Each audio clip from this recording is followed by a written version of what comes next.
How are you? Not too bad, sir. Ladies and gentlemen, Radio Cayman's Talk Today with Sterling Dwayne Ebanks. But I do have some questions. There are more questions than answers. Radio Cayman's Talk Today. If you're ready to talk, we're willing to listen. Well, I really enjoy this program today. Cayman Islands' foremost listeners participation program. May God bless every person.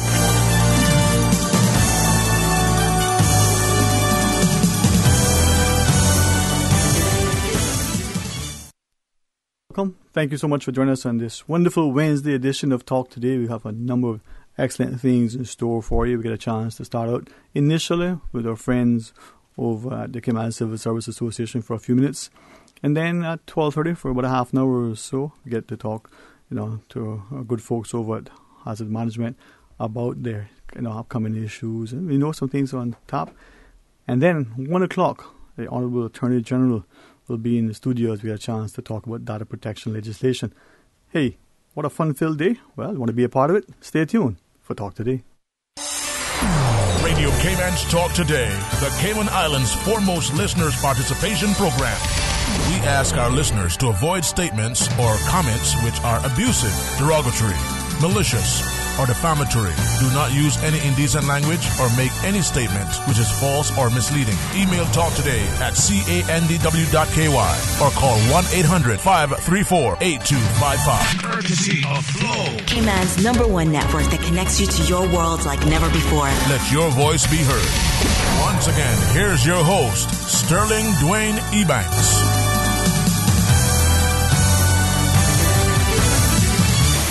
Good afternoon and welcome back. Thank you for joining us. And as we invite you to start, off the program, as we talk to our friends over the Cayman Islands Civil Service Association, Ms. Zita May Borden, our secretary.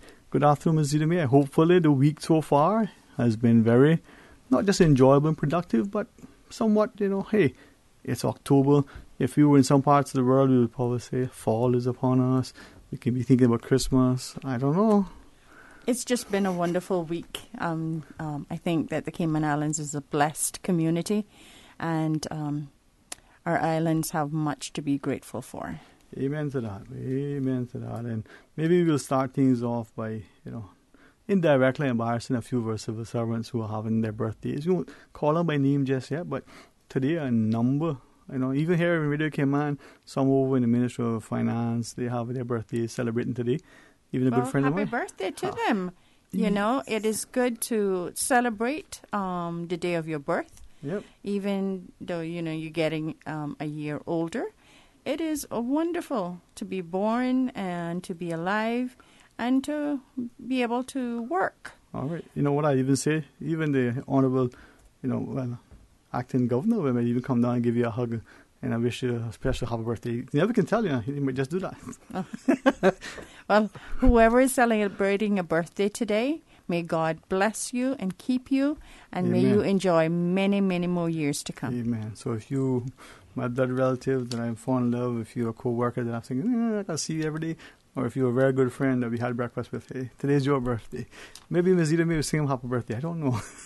Happy birthday to you. Happy birthday to you. Today is your special day. Happy birthday to you. Hey, listen, man, if you thought that blonde bombshell could serenade the president back in the era, someone as good as, our own Bosun Bay Queen, Zita, hey, you have a career in the making. When you're ready to leave the choir and take on the tour. Well, listen, thanks for letting us laugh and to remind you that we indeed live in a beautiful country. And I say that because as we look at the Civil Service Association, we see what the collective membership can do for all of the civil service. And thanks again for just yielding so much of your time so we can get through some of the other things. But as you hear and as we share quickly, sometimes what I say, short and sweet, it makes the pie that much better. That's right. That's right. The important thing is to get your word out. Mm-hmm. And sometimes that don't take an hour to do. Yep. You just want people to know what is going on. So as far as the Civil Service Association, we have next week we will be a part of the Credit Union, International Credit Unions Day. So we will have a booth there. So we encourage our members to come by, and we'll have some goodies to give out. And if you're not a member yet, remember it only costs you $5 a month. So you can come out and you can actually sign up out there and, just enjoy the Credit Union Day. And I hope that everybody that is eligible is a credit union member, because they do a fantastic job with giving you return on your money. Well, you're sort of, saving in partnership, with others and for yourselves. So, as we do it, we are be able to see the returns, as you said, financially, but also socially. That's right. Right.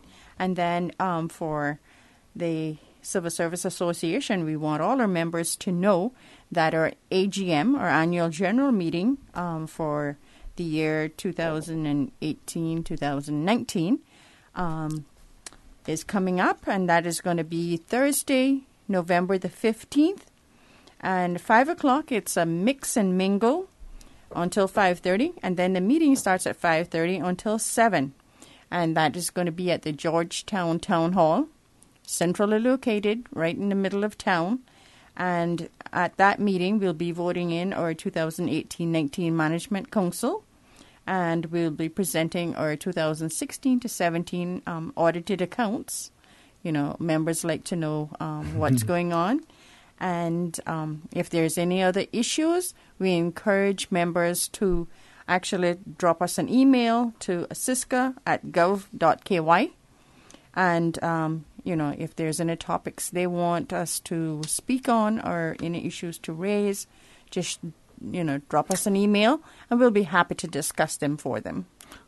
This is where that collective voice makes a difference. But if you participate and you become involved in the forum, then you're in a better position, not just for yourself, but it's not only safety, but strength in numbers as well. There's strength in numbers. We always preach that, and we try to teach it and preach it, that when our members come together, we can do so much more. Because there is power in numbers. There it is, man. Power in the blood and power in numbers, right? Well, I look at it, and as the collective service, as you shared, part of the ethos is to be able to get more of us involved. $5 may seem like a lot in many instances, and irrespective of the exchange rate if you're looking at it elsewhere. But in this currency, $5 is more sometimes than we drop between the couch and don't even realize it. So for every month, a $5 contribution if you're current, or what, $1 a month if you're retired? Yeah, for retirees, it is $12 for the year. So when you sign up, you give us $12, and that'll cover you for the year. And for our regular monthly members, it is $5 per month, and we, just send that to Treasury, and that's automatically deducted from your account. We also invite people that are on government companies or statutory authorities to also become members, and then in that case, the authority would send us over a check to pay for their members. All right. And, every year we see different initiatives and activities from the socials to the other benefits that attend to being a member, but just having that opportunity to be able to come to someone who can advocate on your behalf, you only see the benefits when you're there. I always say Cisca is a win-win situation. All right. It has you involved in the run-ins of an association. And just to let you all know that Cisca is a registered company, an NPO, so a non-profit organization, because we're not doing anything for profit, and everything that we bring in from the membership, it goes back into the membership. Yeah. So it's a non-profit organization.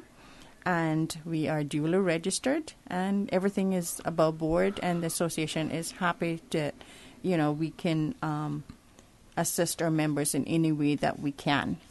As I listen to you, we recognize that many times in the changing sort of employment environment that we find ourselves in, maybe because of legislation, maybe because of international pressures and the like, sometimes things come down, and as an employee, you probably don't have the time to fully get up to speed with this thing. Maybe you've looked at it and you don't quite understand it, but having a collective voice, a wider membership to look at things, you may find that it's helps you in the long run. So being a member, as you said, win-win. It's a situation, and we're happy and proud of our membership. And each day that we contribute back to our communities, it makes us that much of a better association. Okay. Now, from that perspective, then, for those as we close out, for those who want to become members, again, remind us and certainly share the final, important points. It's easy. It's just 5 lines or so that you fill out with your name and your email address, and tell us, when you want to start paying, and it will be deducted from you. And so it's a simple thing, and I have membership forms that they can do it at any time.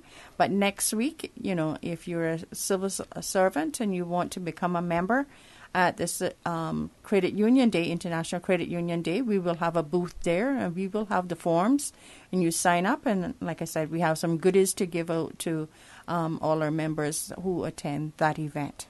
All right. Well, I think as you shared that idea that people can benefit, can get information, can have a collective voice. It goes a long way. Yeah, so before we leave, I just want to remind our members again that our AGM comes up on Thursday, the 15th of November at 5, starting at 5 at the Georgetown Town Hall.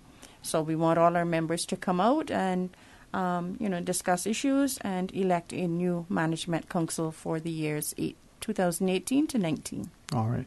Well, thank you very much. Thank you for having us, and it's always a pleasure to be here once a month and sometimes in between if we have things to discuss. And thank you to Radio Cayman for allowing us this opportunity. Well, thank you too again for allowing us to be able to share with the wider community, so that not only civil service but the wider community can get a chance to see and hear and maybe understand what the Civil Service Association is about, and for the current civil servants and those who are retired to understand the benefits. So, trust that you have a blessed rest of the afternoon and the week.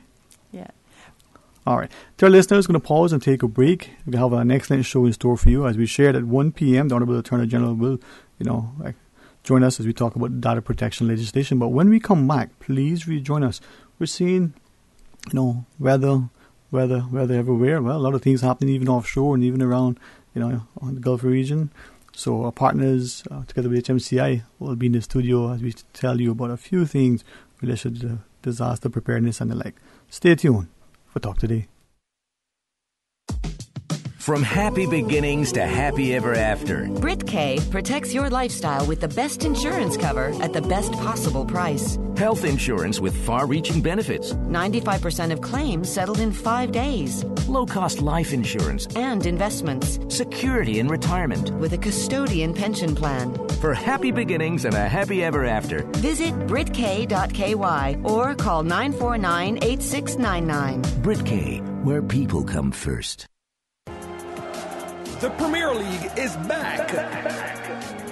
Every team, every game, every goal is on Flow. Sign up for the Flow Sports Pack today and get 8 dedicated channels to all the Premier League games in stunning HD. Call 1-800-534-7253 or visit discoverflow.ky for more info. The Premier League is back. A trip to New York City is the experience of a lifetime. Starting this December, Cayman Airways will be offering daily non-stop flights from Grand Cayman to New York City. That's right, Cayman Airways is going daily to New York City starting this December. Stroll through Central Park or take in the bright lights of Times Square. Enjoy a Broadway show or visit museums, the Empire State Building, and so much more. Whether you're visiting for business or pleasure, you'll fall in love with New York City. And daily non-stop flights from Grand Cayman aboard Cayman Airways starting this December. For details and to book, call Cayman Airways reservations at 949-2311. Contact a travel agent or visit CaymanAirways.com.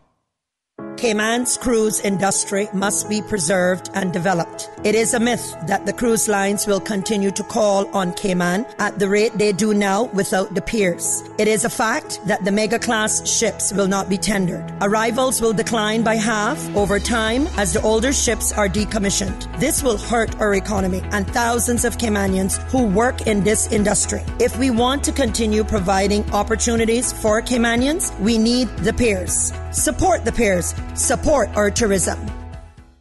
89.9 Radio Cayman helps you to weather the storm during this hurricane season. One of the most crucial elements of hurricane preparedness is storm awareness. During the season, it is of utmost importance to pay attention to the latest local weather forecasts, as hurricanes do not suddenly form or strike. There are various methods of advanced notification. Utilizing such may be the difference between a favorable outcome and disaster. Both television and radio serve as excellent mediums with up-to-the-minute storm path information in the wake of a hurricane. Another method of tracking a hurricane may be only arm's length away. Your smartphone or tablet can be your most valuable tool before, during, and after a storm, providing countless numbers of apps with crucial hurricane information. Many apps allow you to track storms with moving radar and satellite imagery, plus offer alerts, current conditions, forecasts, advisories, and even video. This hurricane preparedness tip was brought to you by your community radio station, Radio Cayman, 89.9 FM. Country classics. Well, I was born to coal miner's daughter. On the road again. They're gonna put me in the movies. Papa Top again. Out in the West Texas town of El Paso. Because you're mine, I walk the line. Well, I love them in country classics. Young love, first love. You never count your money when you're sitting at the table. If you enjoy classic country music, come hang out with Radio Cayman this Saturday, 3:30 to 6 p.m. In the Mississippi cotton picking Delta town. This Saturday afternoon, following American Country Countdown, 3:30 to 6 on Radio Cayman. Just walk on by. Wait on the corner. Country classics. Talk today. But I do have some questions. Talk today. Cayman Islands' foremost listeners' participation program. Talk today. Because there are more questions than answers. What the public is saying. Waiting to take your calls right now. Sterling Dwayne Ebanks.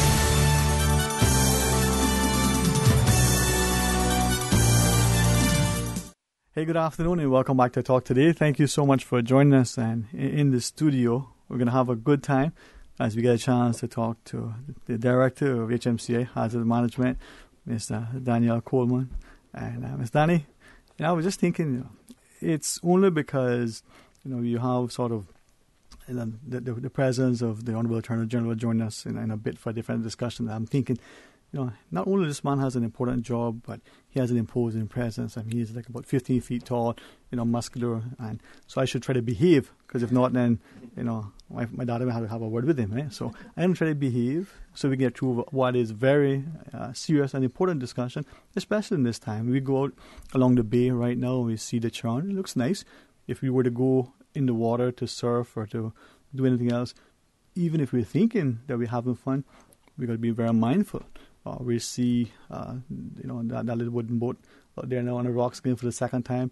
Many questions are being asked, right? But nonetheless, we see the beauty and the power of weather and the sea in particular.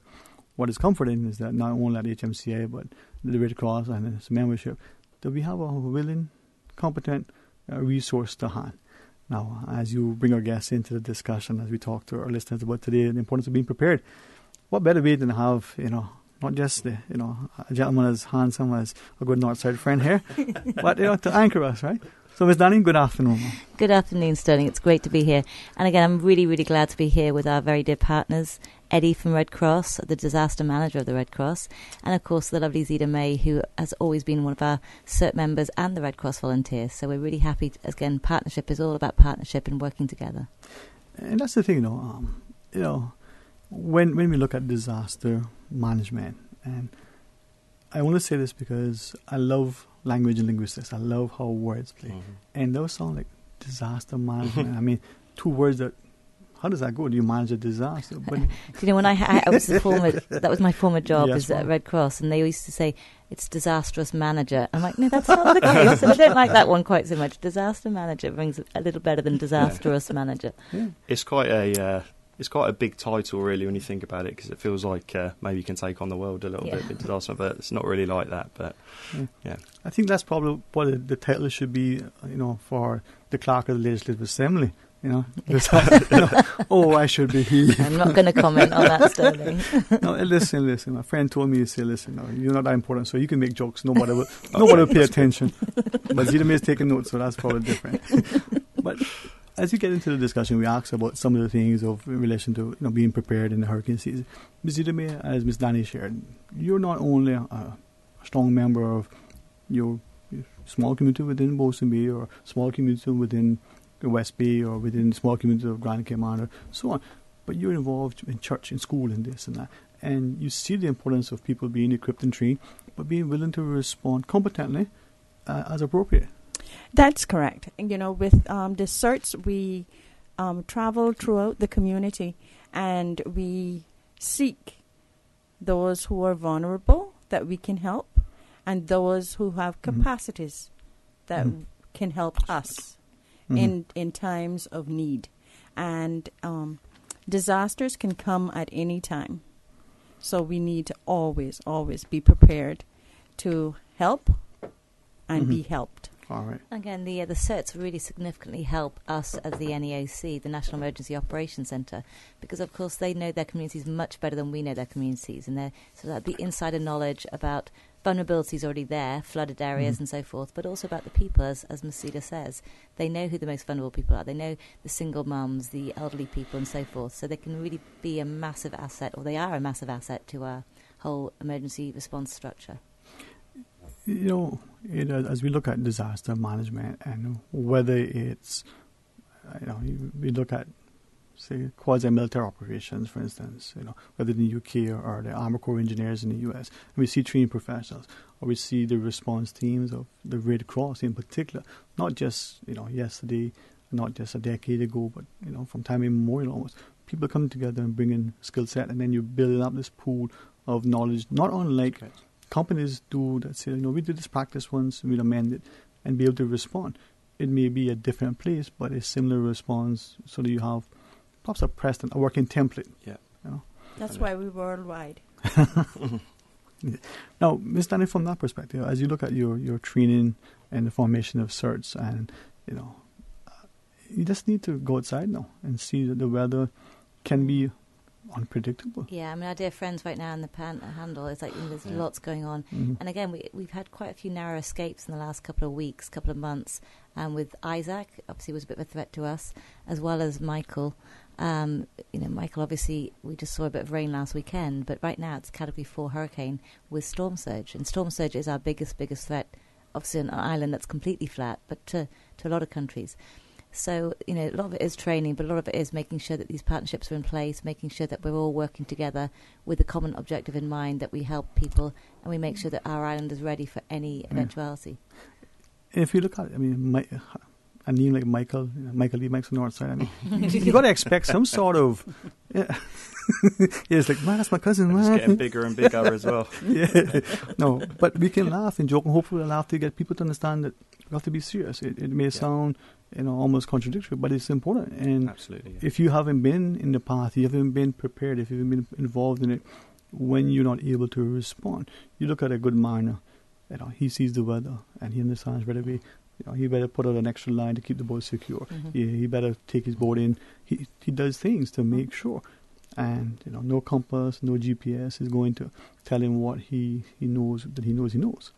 From that, though, as we look at hazard management and the Red Cross and the CERT teams and they all, we have a community that may be 60,000 strong, but at any point in time, we may have, hundreds of thousands of people, potential affected by it. Not just the population at the time, but those who come and go. The knock-on effect if we're, I don't want to say out of commission, but if we're down offline. Again, that's a really important factor. We can prepare, and with the current technology, we obviously have the alert phase, which now is 72 hours as opposed to 48 hours.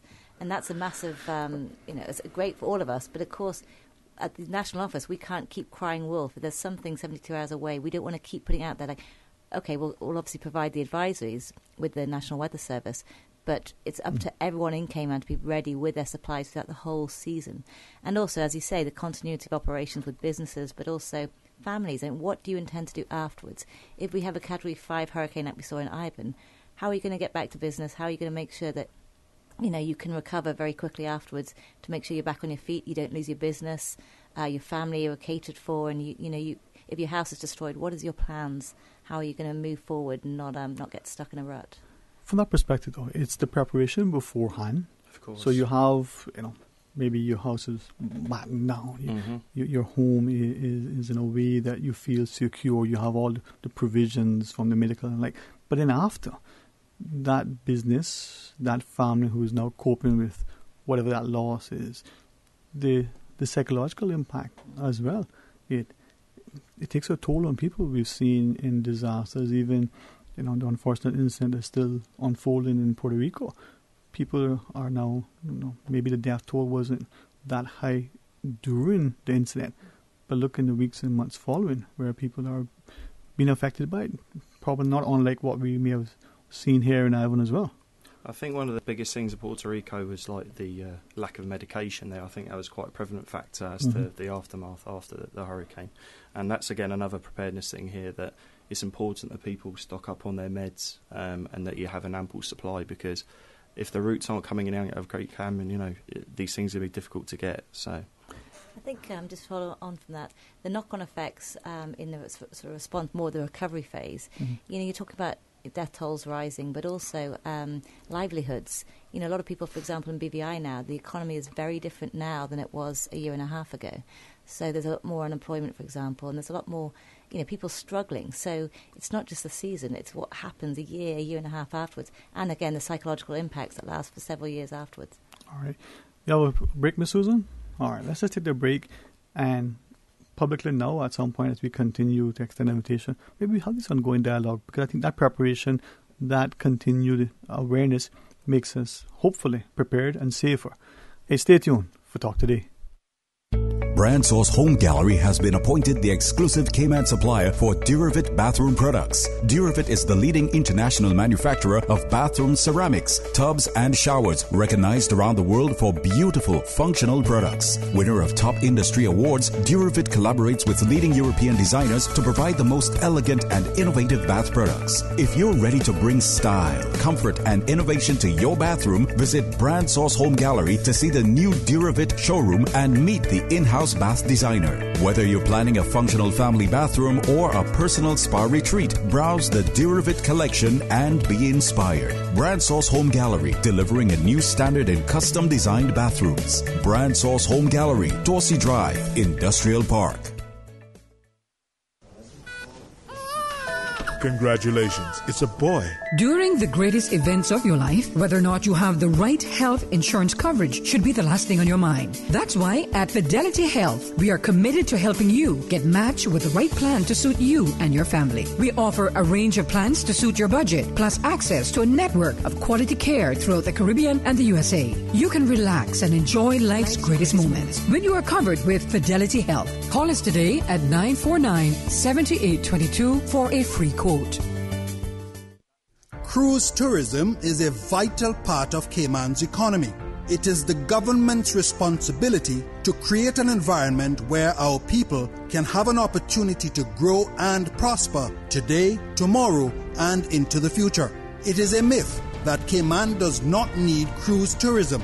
It is a fact that cruise passengers spend $200 million per year buying services from small businesses, tour operators, attractions, restaurants, and retail shops. Those funds stay right here, supporting our economy and communities. Support the pairs. Support our tourism. Talk today. But I do have some questions. Talk today. Cayman Islands' foremost listeners' participation program. Talk today. Because there are more questions than answers. What the public is saying. Waiting to take your calls right now. Sterling Dwayne Ebanks.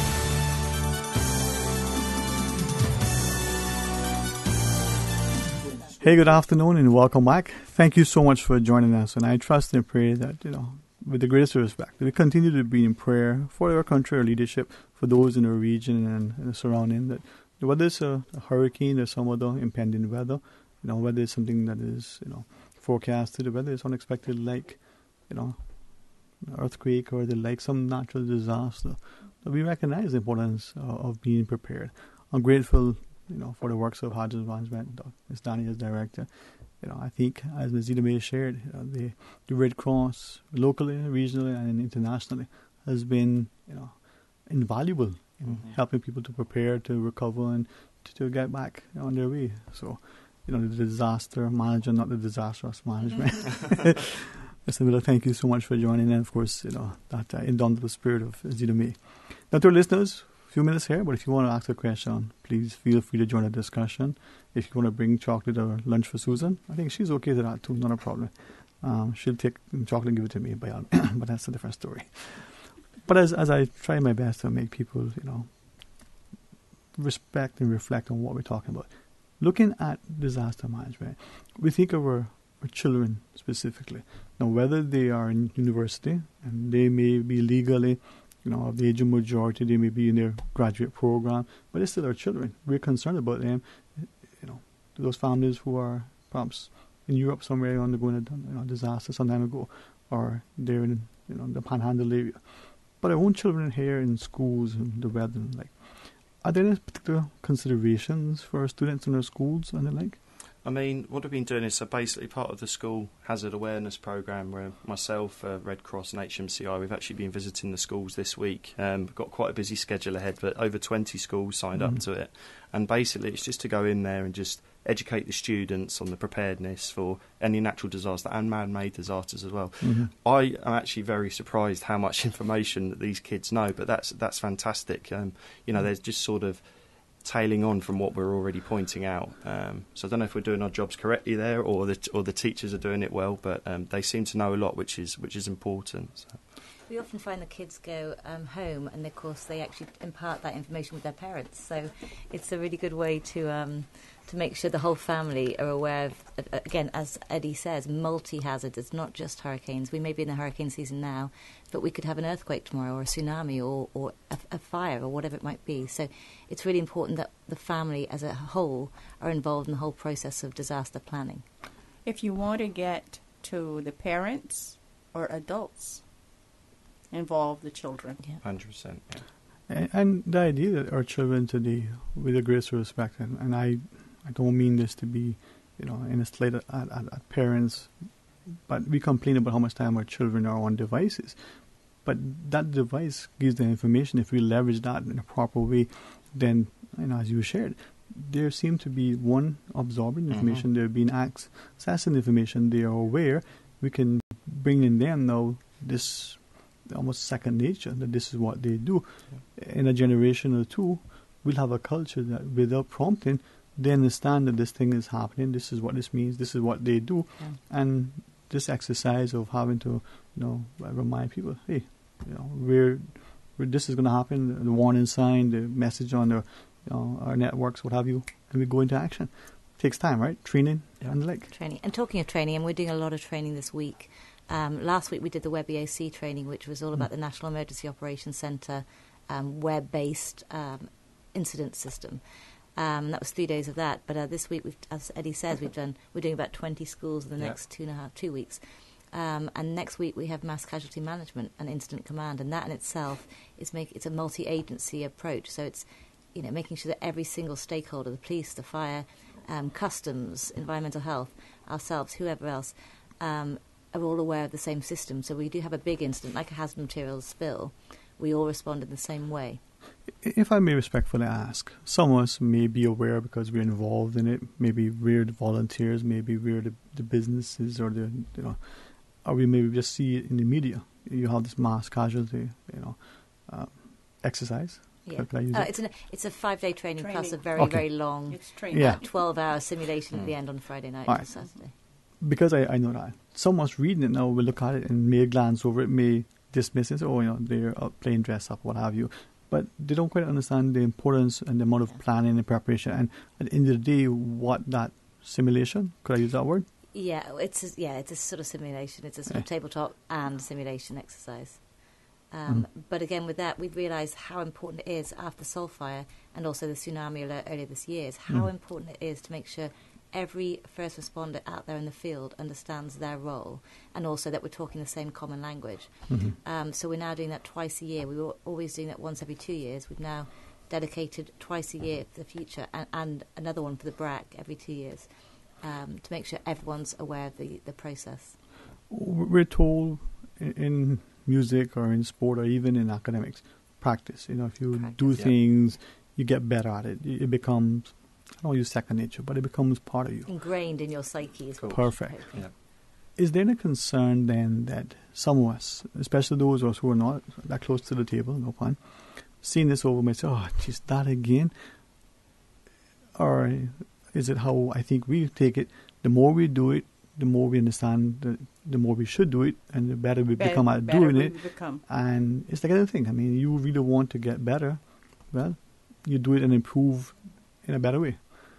I just think for the location we are and where we are in the world, I think it's everyone's responsibility to be prepared and have some awareness of what's going on around them. I mean, many years ago you wouldn't be aware of what's happening per se in the Atlantic, and now it's even more prevalent. Even with Michael, we were saying earlier, the speed that they're changing the hurricanes is unbelievable the last couple of years, going from a tropical storm to Cat 4 hurricane in a matter of days. So I think it's important that everyone has the duty and responsibility to be aware and prepared for things. And also your family plans. I mean, again, there's having a plan on paper, but unless you practice it, you don't really know what that looks like. It has to be implemented in a way that actually might be a real scenario. Wow. And Hurricane Michael, if I heard Miss Susan, whisper to my ear just then, 155 miles an hour now. 155. So that's gone up. Cat 5. Cat 5. Yeah. No she said just shy of Cat 5. Come on, Miss Susan, join us and give us the report. The breaking weather. But again, that, as you share, that almost sudden change. Within 24 hours, that's 3 category this increases. Time of year is so unpredictable. October, they don't come from so far to South Africa. Generally, they're on our doorstep when they start. So we have to be really, really responsible this time of year to make sure we're completely ready for any eventuality. And I think we said it earlier, but it's not, okay, that's over there. And yes, we're concerned, but that still affects us here. Movement of goods and people, our business practices, the concern for friends, family, loved ones. We are in a global world, and who knows? You may be called upon because you have a skill set in Cayman to go and assist in some capacity for whatever reason. We are, as best as we can, having the need to be prepared. What do we do then as we look at this whole idea of preparation? When we look at natural disasters, and obviously with the greatest respect, I think many of us sometimes only think of hurricanes when we think of this time of year and this region. But I don't want to joke and say it could be an election year, but I won't do that. But there are other things to be concerned. We're working right now with the police to talk about terrorist eventualities, and yesterday we were doing hazard material spills such as pool products or other potential chemicals that might cause a real serious incident here in Cayman. Funny enough, when I just left the department now, we were talking about, we have a booklet on hurricanes, which we've got here, and all the preparedness phases for you and your family and your pets and your house and so forth. But we need to make one for the entire, every eventuality, because, a lot of people in Cayman wouldn't know what to do in an earthquake. A lot of people wouldn't know tsunami, where are you going to go? It's obviously a very flat island. A house fire, a lot of house fire deaths around the world are caused by families not communicating with each other as to jump out the nearest window and make sure you have a point outside, not inside the building. So it's those kind of plans. We make sure that everyone is prepared for, as I say, every eventuality. But as a family, you do that together, so that it's not just, in a hurricane, mum and dad coming in all stressed out, there's an alert phase and trying to get all the food supplies. It's making that plan before the season starts as a family, including the kids, and making sure they know what to expect. Well, unless I'm, out of order, another place, guide me. But I'm hopeful too that we as a community, not just those of us who may have a mic or some position, in jest talk about hurricane party and go get your supplies. That we take it seriously, and just like we would, with the weather offshore now. That we just don't go bathe in the sea for so. In terms of just briefly on supplies for a household, I think a lot of people are quite resistant when they think that, there's a lot of items they feel they need, and they need $300 put aside. My methodology there is everyone does a weekly shop, and every time you do a weekly shop, you just get one item if it's a can of tuna or a bottle of water, and just build it up that way. And then you'll soon see by the end you'll have a whole warehouse equivalent by the end of the year. And that's a great way of doing it, because to get a shopping list and tell someone go out and buy all these items might be quite daunting financially, but that is a great way of doing it, and it seems to work with the advice of people. My uncle, he did that long before, and it was amazing. He every week he got the things that he wanted and got an extra one. And when you started promoting this, I'm going, hey, I know this Preston. And it's just what he did, right? But they come from that stock in that era where those things work. Would you, if you able to, would you accept our public invitation to come on again and continue this dialogue? And again, our gratitude for allowing us to be able to have, albeit brief, but still very informative and most pleasant discussion. Any sort of closing thoughts, Ms. Danny, that you may want to leave with us all? Just, I guess, a reminder that it is October, and this time of year, the storms can come very quickly. So please, be prepared. And again, thanks, Sterling. It's always such a pleasure to be here. We do love kidnapping Miss Zita May on the way out. Thank you, Zita, for staying with us, and thanks, Eddie, again for being a great partner. Thank you. Well, thanks very much, man. From one North Side to the next.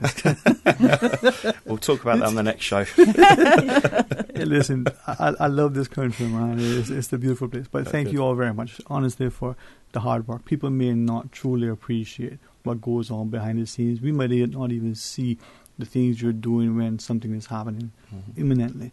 But I think as a result, as we measure what transpires, we can say, well, job well done. So, for what it's worth. And to you too, Sterling. You're sharing the news with the whole Cayman Islands and the world. So we've got two people. Congratulations. And of course, and Susan. And Miss Susan, who does a great job in there. Thanks very much, guys. Thank honestly. you so much. Enjoy it. And to our listeners, please continue to be prepared. Certainly don't be dismissive. Certainly don't become complacent.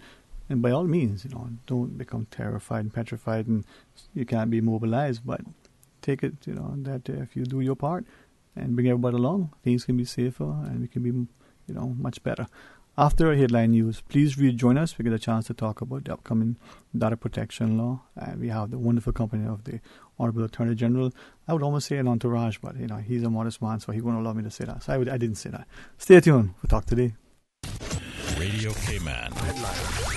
Radio Cayman's newsroom. Headline. These are the biggest stories right now. On Monday, officers attended a location along Walker's Road between East Boulevard and Muxham Road in response to public concerns about drug use in the area. The officers came upon a group of persons behind an older building who were behaving suspiciously. Officers searched the people under the misuse of drugs law and recovered a ganja cigarette and a portion of suspected ganja on one of them. 3 men were arrested on suspicion of possession and consumption of ganja. They were later bailed. Good afternoon, I'm Dion Anglin with your headlines. U.S. officials say it is too late to flee from the path of Hurricane Michael, a Category 4 storm, hours before it is due to hit the U.S. mainland. The storm is forecast to make landfall on Florida's Gulf Coast and is expected to be the largest storm to hit the region in 100 years. Florida Governor Rick Scott warned citizens of unimaginable devastation. At least 13 people reportedly died in Central America over the weekend as a result of storm rains and floods. At least 9 people, including 2 Britons, have died and others are missing after flash flooding on the Spanish island of Mallorca. A huge wave of muddy water engulfed the town of San Llorenç de Cardassar in the east of the island after a river burst its banks following heavy rain. Vehicles were swept away as water gushed through narrow streets. And Rihanna has joined a number of celebrities urging their followers to register to vote in the United States. It comes after Taylor Swift broke her political silence and joined Chance the rapper and John Legend by campaigning. The registration period has or is about to run out in a number of states ahead of the November midterms. That's a wrap of your headlines. I'm Dion Anglin. Radio Cayman, the voice of the Cayman Islands. What's happening in your community? News and information, music and more. You can find us. www.radiocayman.gov.ky.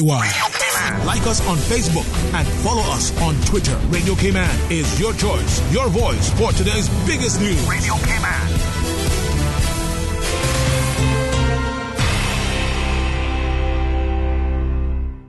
It is your time, Cayman Islands. Have a voice in the future of Cayman's cruise industry at the opposition's continuing series of meetings. Get accurate information and have your say. Is Cayman maintaining its competitive edge? Is docking more efficient and workable than tender service? What drives passenger satisfaction and return visits? Get the facts and help keep Cayman's cruise industry bright. Join the opposition for Phase 2 of the island-wide meetings at 7:30 p.m. Monday, October 8th, West Bay Primary School Hall. Tuesday, October 9th, South Sound Community Hall. Wednesday, October 10th, the Seafarers Association's Meeting Hall, Prospect. It is your time, Cayman Islands. Your time to have your say. The opposition, safeguarding our future.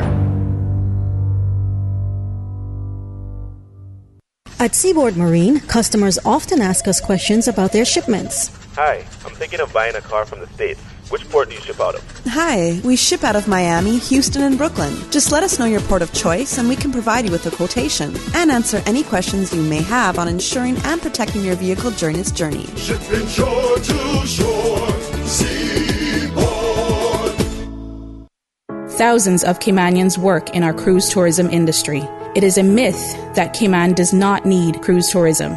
It is a fact that 4,500 Caymanians work in this industry today as taxi and tour operators, boat captains and crew, restaurateurs, retailers, water sports operators, and ambassadors at our attractions. If our cruise tourism industry is half of what it is today, what are we going to do with our people, the thousands of unemployed Caymanians? Support the peers, support our tourism. Talk today. But I do have some questions.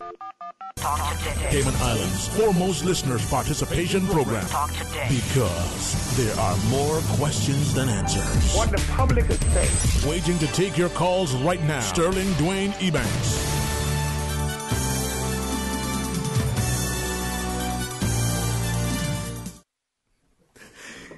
Hey, good afternoon and welcome back. Thank you so much for joining us here in this edition of Talk Today. And I think many of us, probably even without realizing it, have been subjected to emails from sometimes, sources that we don't understand. Perhaps even as we complete applications online, we think, well, I'm not in the EU, I'm not there, but this whole idea of data protection and, making sure that we're secure, that we're consenting and the like is important. And it just shows that Cayman is indeed a part of the global community. I'm honored to welcome to our studio the Honorable Attorney General, Honorable Sam Bulgin, together with the Deputy Ombudsman. That'll be the perfect and proper title for Mr. Jan Liebaers. That's right. And then turning over Apple with Global, Mr.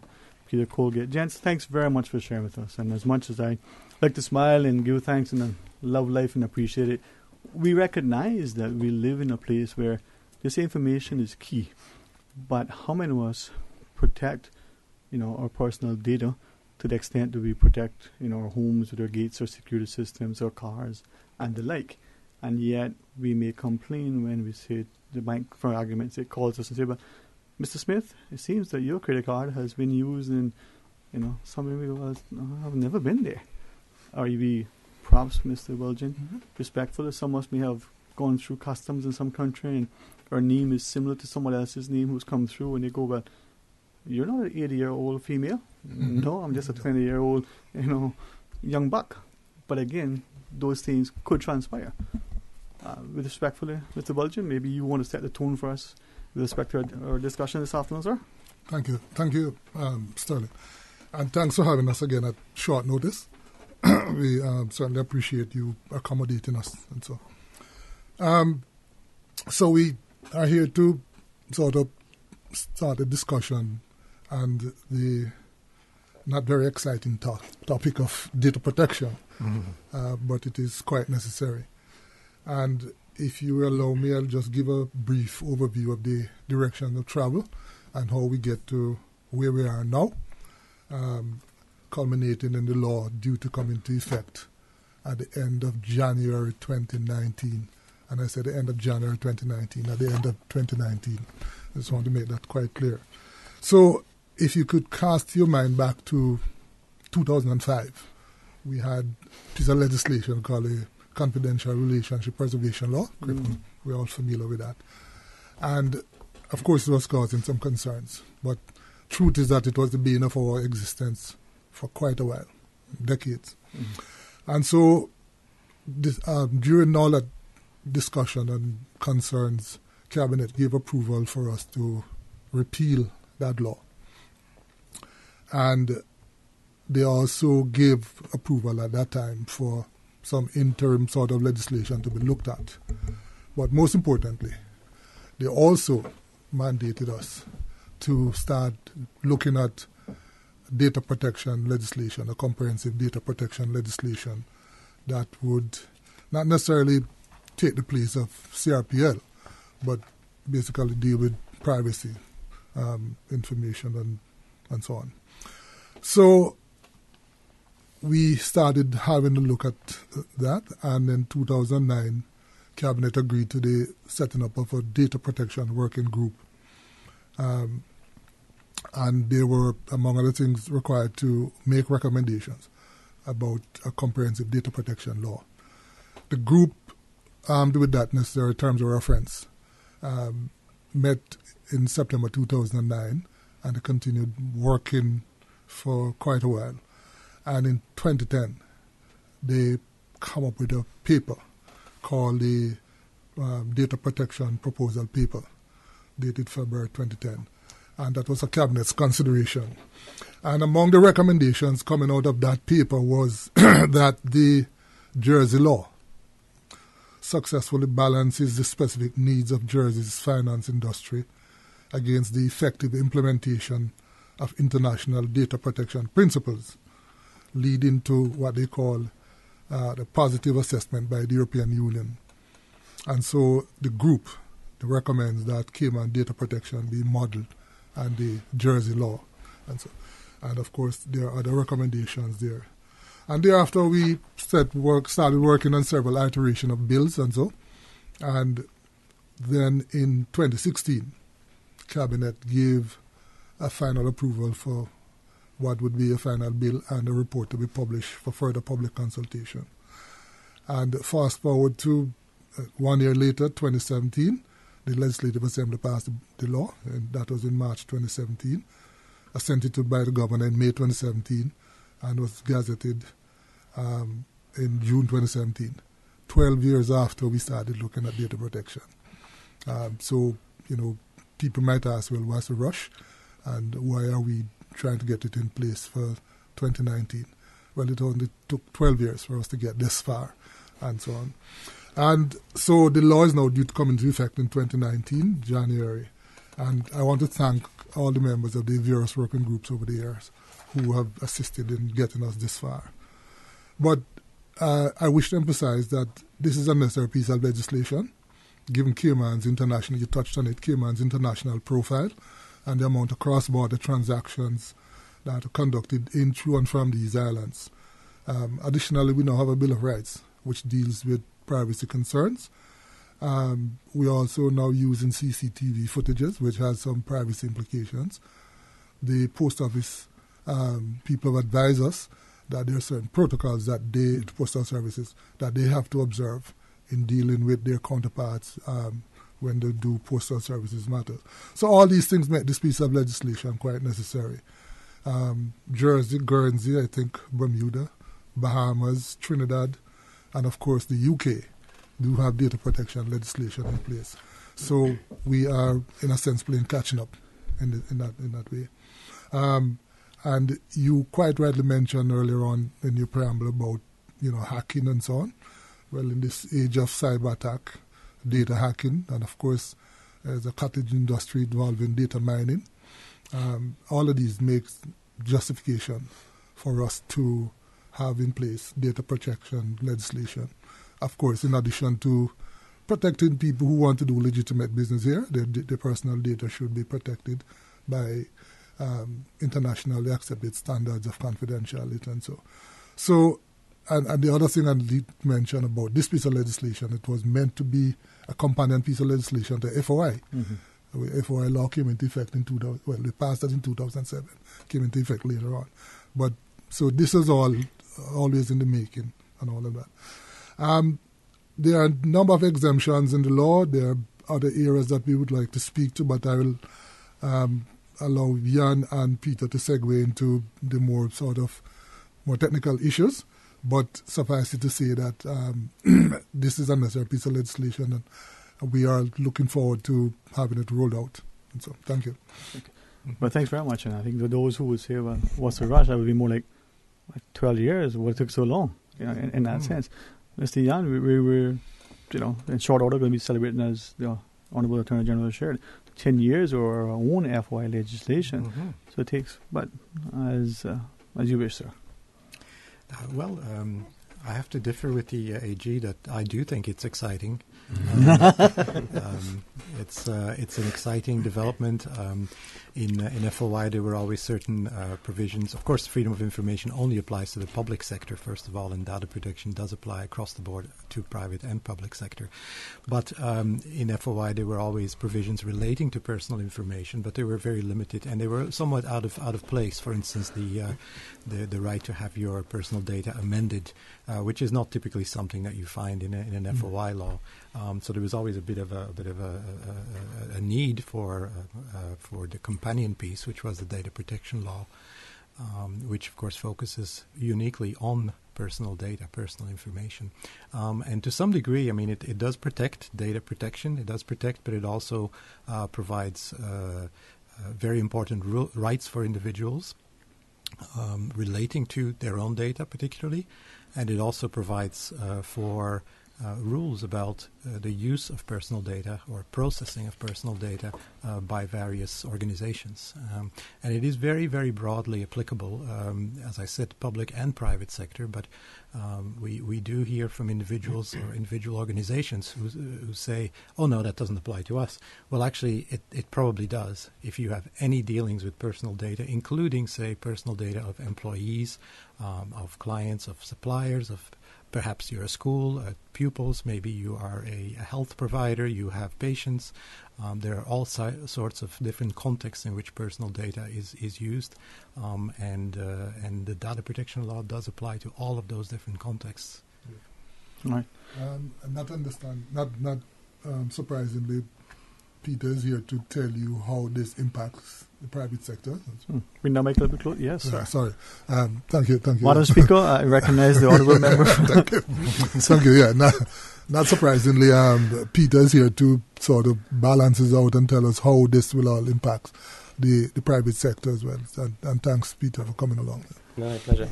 And I also agree with Jan that I think this is an exciting development for Cayman. Just to put it in context, I mean, about half the world now has data protection laws. So while Cayman's sort of playing catch-up in a way, we're just following a trend. And actually, when you look at the modern world and the way that people interact with social media, when you actually ask people how much data they think is out there, their understanding of what's out there and what's actually out there is that difference is terrifying. And the point that Jan made is that this really is not... It can be spun as another compliance burden for business, but actually this is to give individuals rights. For the first time, they can say, this is my data, and if I don't like the way someone's using it, I can tell them, I can stop them. And that's quite a powerful right, and it's one that they've not had before. And, I think as an individual, it's quite hard for you to keep track of how people are using your data, but now suddenly those businesses are held to account. So I think it's an exciting move for people because it empowers them. I know which house I'll be at at Christmas. If I may ask, though, many times we're completing forms, in particular online, for instance, and we can't move forward until you click, I acknowledge the terms and conditions and respectfully, probably only in this room, maybe only the four of us that would actually read that. Most people would just click, without reading it. So from that perspective then, when we have information, we're completing and we're providing personal information. Maybe we're applying for a mortgage or some sort of financial, instrument. Maybe we're agreeing to purchase something. Are we, by default, then, by agreeing to some of those terms and conditions, are we sort of consenting to how that entity will use and store information and release it, or are there inherent built-ins that even though we may just click in order to get to the next screen, not informed, so too bad? Well, if I can answer that. Yeah. So one of the key rights that individuals will have under the law is that they have this right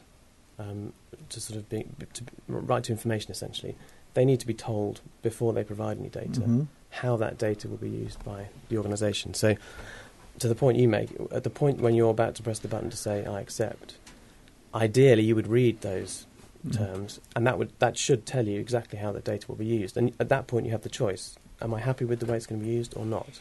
And if you're not, then you wouldn't proceed. But if you are, then you give your consent at that point. So, again, as long as you've been informed and you can make an informed choice, you're essentially consenting to your data being used. So a lot of the onus then is on the user, the customer, to make sure you read the terms and conditions and not dismiss it. And they can come back and say, "Hey, you clicked yes." Well, the whole law really circles around 8 principles, and those principles are very much recognized internationally in across the board. And those principles do speak to the different rights of individuals, but they also speak to how the data needs to be processed and how it can and cannot be processed. And the principles themselves are very common sense, and they're very, very easy to understand and to agree with. I don't think anyone would disagree with some of them or with any of them. And then the rest of the law flows from that. Now, one of those principles, for instance, is the fact it's sometimes referred to different ways, but one of the ways it's referred to is data minimization principle. Meaning that, as a company, as an internet provider of services on the internet or something, which is by the way is called a data controller, because it's somebody who controls the data, the use of the data. Excuse me. The idea is that that data controller does not collect or process excessively. So data need to be sometimes processed, of course. There are very good reasons why personal data are used in all sorts of settings, but that does not mean that you need to give up all your data or very sensitive data unless it's particularly relevant and not excessive for that purpose that it's being used for. So yes, it would be useful to read the agreement before you say yes. I have to admit I don't always do that. I have probably more often not done it than done it. But the onus really is also on the data controller, the people that are imposing those rules, if you will, to make sure that they are not excessively processing data. So there's an obligation on those who are collecting the data to ensure that you don't collect more than is necessary. And having collected that data, it should only be used for the specific purpose for which it was collected.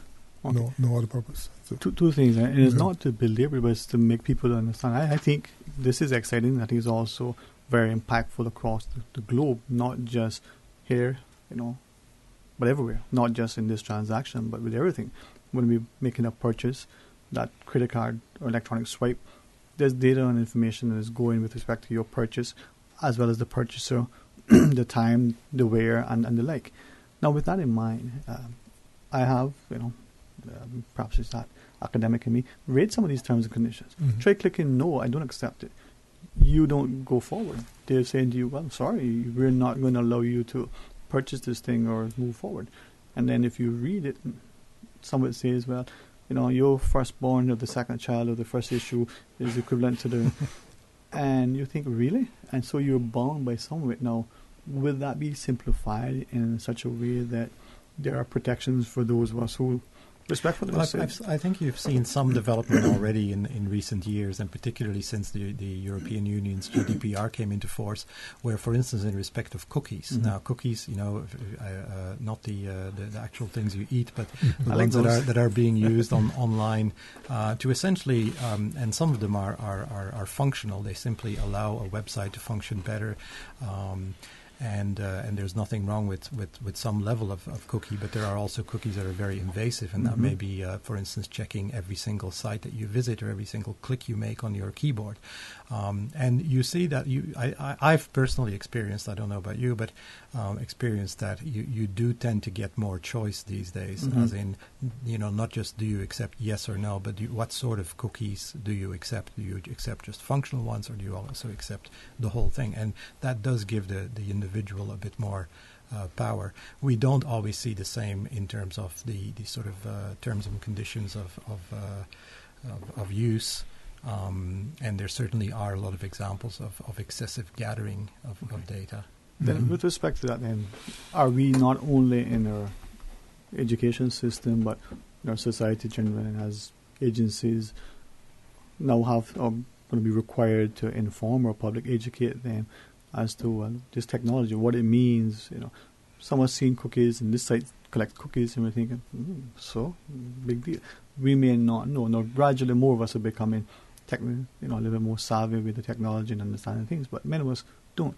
Will that eventually lead to our school system and our agencies having to inform, advise, and make us better aware?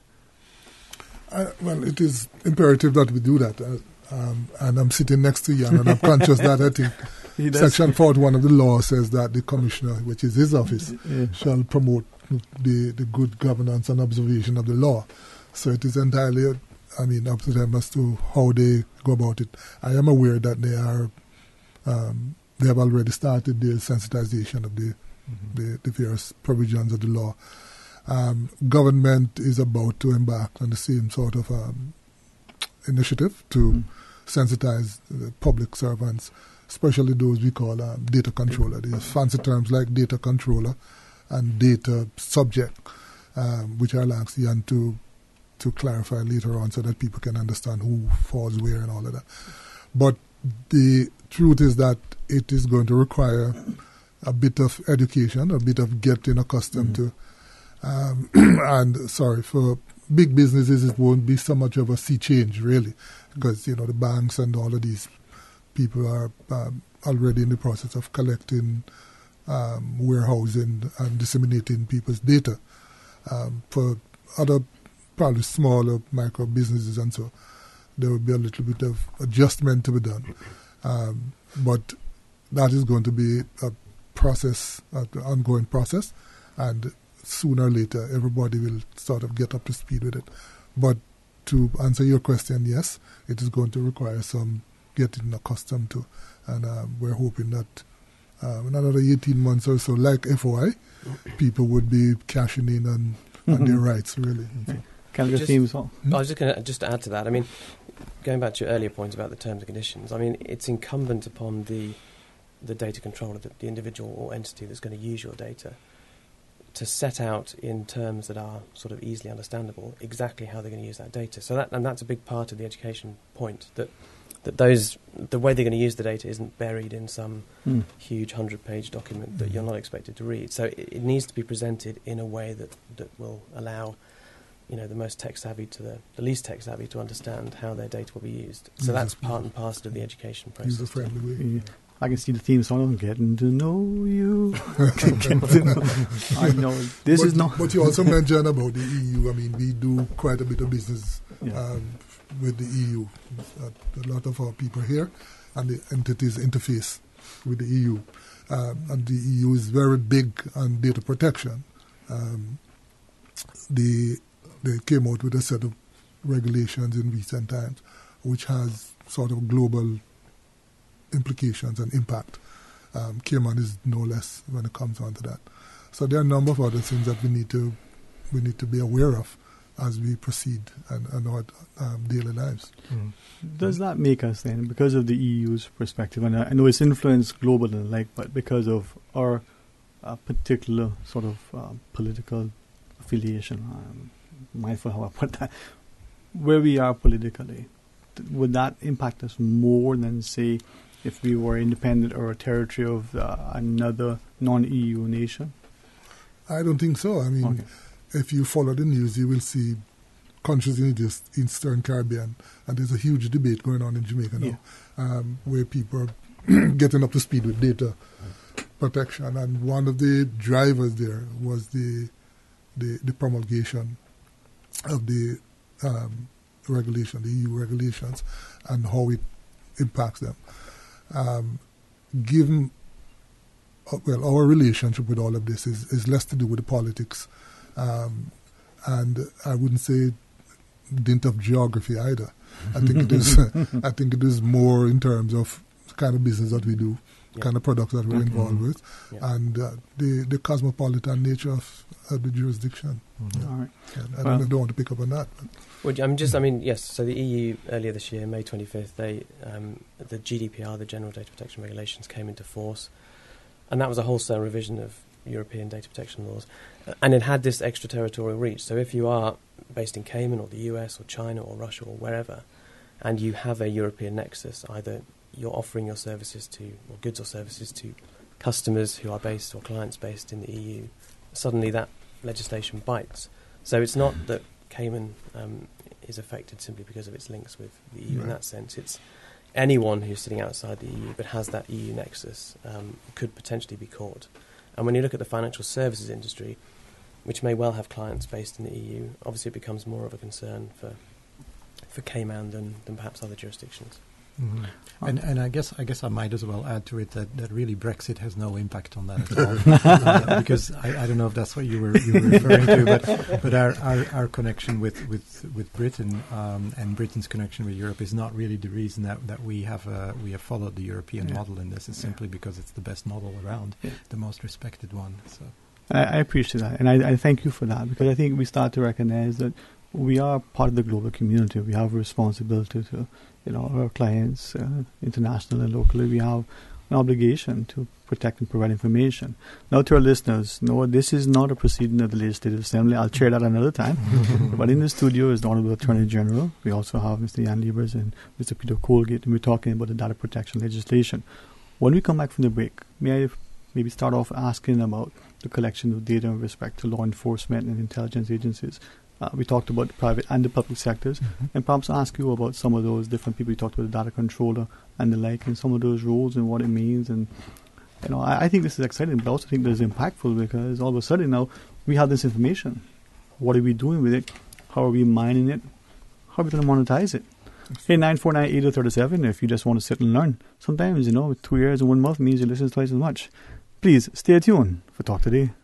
The NCVO needs your help. Tune in to the annual radio telethon on Saturday, October 20th at 7 p.m. for the best in local entertainment, including C&B, Trinity, Little Magic, Roy Bodden, and High Tide. Call in to pledge any amount or donate online at CaymanGiftCertificates.com to be entered to win over $5,000 worth of prizes. The NCVO's annual radio telethon is broadcasted live from Prospect Playhouse on Radio Cayman and Cayman 27. The NCVO is one of Cayman's oldest charities dedicated to the care, education, and well-being of children and families in need of support. Tune in to Radio Cayman and please help us help our children. The annual Radio Telethon, Saturday, October 20th, 7 p.m. to midnight, live from Prospect Playhouse.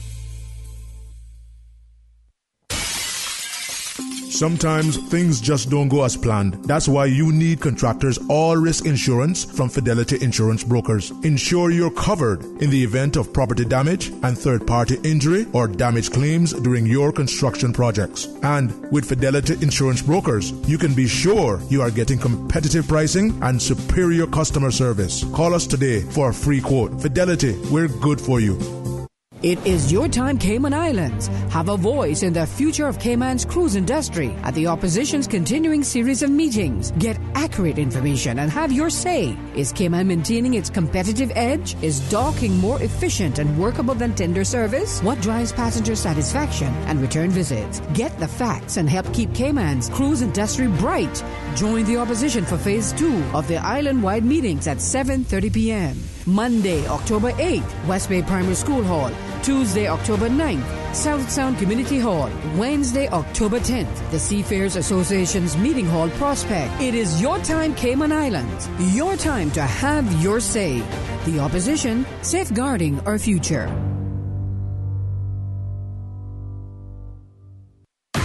Tune in every Monday through Friday from 3 to 6 p.m. for Radio Cayman's Super Jam Show, the #1 drive time entertainment show on your radio, featuring Will Sinatra. Enjoy a mix of pop, hip-hop, reggae, and calypso, and an entertainment trivia section. The Super Jams show is fueled by the proud sponsorship of Merengue Town. It's time to feel the rhythm, time to feel the vibes. It's time for Merengue Town.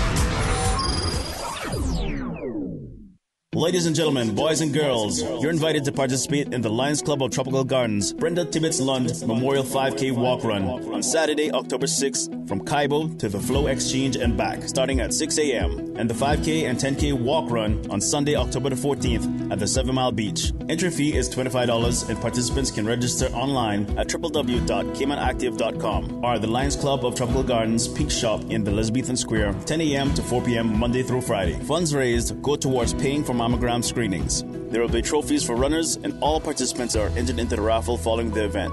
Breast cancer survivors are also invited to attend the walk run. There will be special goodie bags for all survivors who attend. October 18th is International Credit Union Day, or ICU Day for short, celebrating 70 years of the credit union difference worldwide and 43 years in the Cayman Islands. Stay tuned to learn more about the special ICU Day activities and offers in the coming days.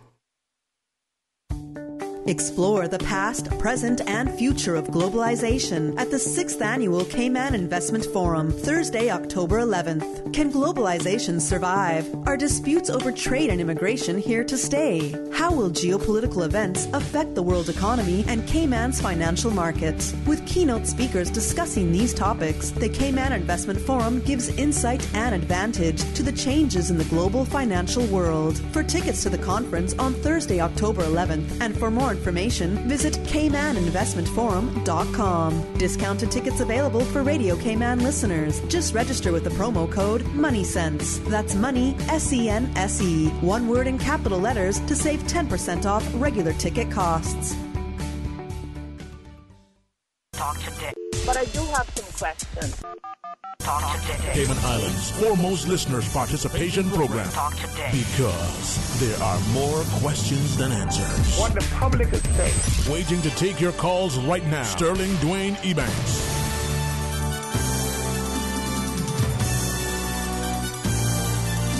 Hey, good afternoon and welcome back to Talk Today. And thanks very much for joining us. And I trust that you're paying attention. And with the greatest respect, whether you're 8 or 80, data protection is important. Your personal information is imperative. And in the studio, not just the importance, but the company of the Honorable Attorney General, together with Mr. Jan Liebaers and Mr. Peter Colegate, as we talk about, just the almost imminent sort of introduction of a legislation that took 12 years in the making, in a sense. If I may ask, though, the collection of data with respect to law enforcement and intelligence agencies, we may perhaps not appreciate it within our own context. We may say, well, that doesn't really matter. I mean, we live in Cayman. That doesn't affect us. Is that a mindset we should have? But more importantly, how does that play into this whole scheme of things in relation to accessing information, providing information, or the like? Mr. Bulgin, sir? Yeah, well, thanks. Just to add some context, my age. Your age? My date of birth, my medical record, my address, and so those are some of my personal information. Yes, sir. So I am the data subject. Okay. The police might want to collect some of those information for investigative purposes, and they become the data controller in those areas. The question is whether there are any restrictions on the police at all. Well, the law in Part 4 has certain exemptions, certain carve-outs, if you will. And one of those has to do with national security, for example. So the data can be collected, used, etc. for national security purposes without my consent. The governor can make that call. And so there are other areas that deals with regulatory functions. So if a SEMA, monetary authority, has certain information and they're going to use that as part of their regulatory function, share it with their counterparts abroad, they are allowed to do that under this law without any sort of violation. The police, anything to do with criminal offense, prosecution, detection, investigations, all of those are exempted under the data protection law. Now, it doesn't mean that it's free rein. The fact is, as we mentioned before, they're only allowed to collect enough data that they really require. So it's not just about anything that they can collect and use it as they see fit. But for legitimate purposes, investigation, prosecution, and so on, the law creates a carve-out for those sort of functions. So Jan can explain some more, but all of these public authorities, as part of their public function where they're required to collect data, the law has built-in exemptions for those kind of use. Mr. Jan, before I ask you, sir, just to clarify and make sure that we don't understand, we believe there was some legislation passed some time back that allowed intelligence gathering where it happened, like without warrants, the governor could sign. Is that still in place? Does that impact this and come into play? If so, how? Well, under the ICTA law, the governor has the power to issue. It's not an enabling power; it is more of a carve-out, an exemption, and so because the law really prohibits the interception of persons' communication without their consent. The exception is if the governor, by way of a warrant, orders that be done for national security, for the protection of the economy and all sort of thing. That is still under, I think, the Section 74. So there's a warrant that's still needed? There's still a warrant process that has to be done. Okay. And there are a lot of built-in safeguards in that. There is now an audit committee, for example, who reviews the use of that particular power. It's chaired by a retired judge. So they look and make sure that all the vires are observed and so. But that is still in play. That, in a way, is sort of exempted. That's sort of a procedure. Is exempted under this law as well, to the extent that it is a law enforcement activity. So it would be exempted here. And if I may just very briefly explain that for those people who are familiar with freedom of information, which there are also a number of exemptions and also an exemption relating to law enforcement, for instance. Now, in freedom of information, the question is, yea or nay, do you provide access to that information? Can you have access? And so if there's an exemption, then you can't have access. Now, that kind of yea or nay, black or white, one side or the other, doesn't really exist in relation to exemptions under the data protection law, in the sense that an exemption means that certain parts of the law don't apply, but the rest of the law, the bulk of the law, will still apply. So, for instance, law enforcement, if the police is investigating you, they don't have an obligation to tell you what the purpose is and forewarn you that they're doing that, which makes perfect sense. Of course, we don't want the police to have to do that. But that doesn't mean that the police can take those data and say sell the data to marketers or something, or that they don't have an obligation to protect that data technologically and organizationally from being disseminated, in an unwarranted way. So, in other words, it's not a black or white thing. The exemptions doesn't mean the law does not apply. It still applies, but it applies in a more limited way. I would be happy to know that there's some carve-out for journalistic material. Journalistic literature and the art. There's some sort of a flexibility there for that as well. I think this is where, as we talk about this, as we become more cognizant, we understand how it applies to us, but also how we ourselves can be protected with the use of information. Peter, it ought to make a fun day. Yeah, I mean, I think just as the last comment, one of the great things, if that's the right phrase for data protection law, is that it applies to everyone in the same way. It doesn't. There are no sectors that are excluded. There are no businesses or industries that are outside scope. And again, that goes to the power of the rights that people are being given. That, as the AG says, there are specific carve-outs for certain things, but generally everyone is bound by the same rules. So it's a level playing field. Okay, with respect to that, we mentioned earlier the idea of, let's say for banks or schools. Let's take schools first. The student or the parent of the student, the school has information on the child, the grades, the transcripts, whatever the information that schools have.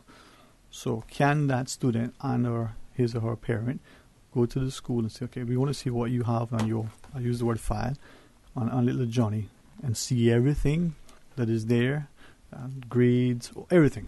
Or is Mr. Young? Well, no, that's true. That right does exist.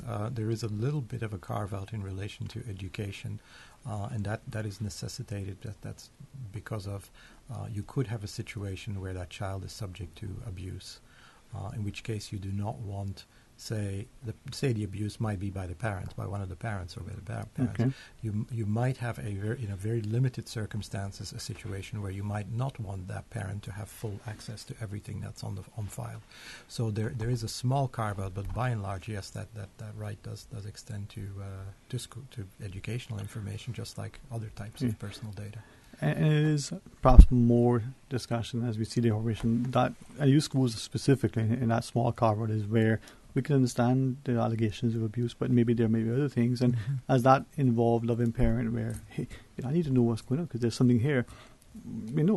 Somebody at school, let's say the school psychologist or maybe it's the homeroom teacher, I don't know what terminology, made a little note. And then that thing passes with that child from year to year. And somehow, at some point, how do you know?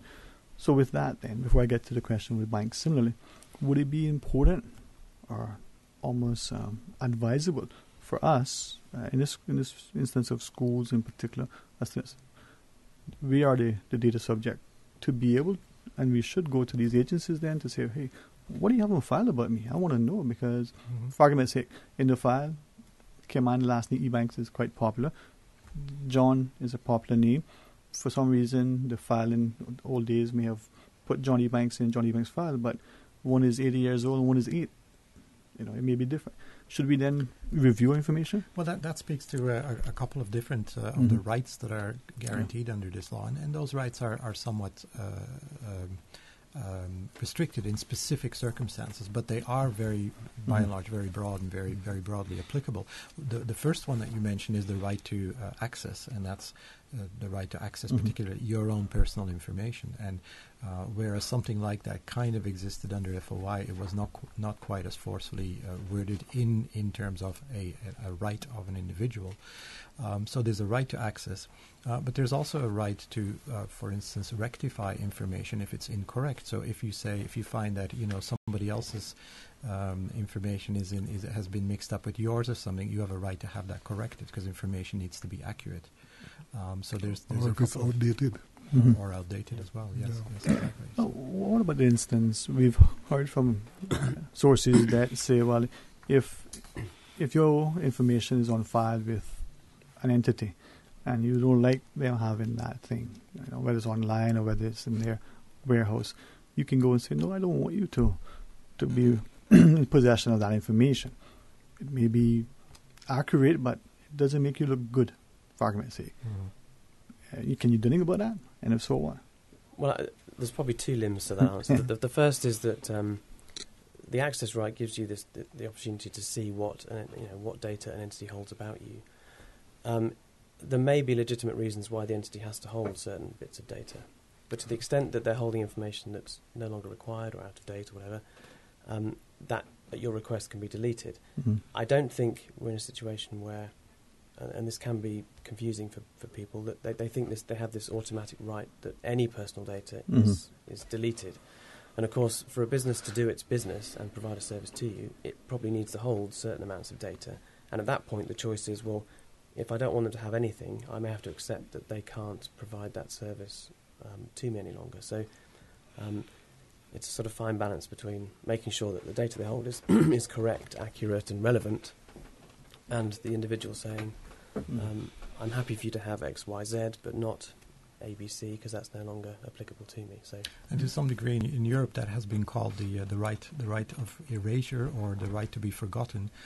We have identified that in Section 10 of the law as a right to demand that processing cease. So you can say, I want you to stop processing, but it is not an absolute right. It is limited. For instance, by contract, it also is limited if the processing is required by law. So if you're dealing with a public authority that is processing your data because they have a legal obligation to do so, you can't go to that public authority and say, I want you to stop doing this.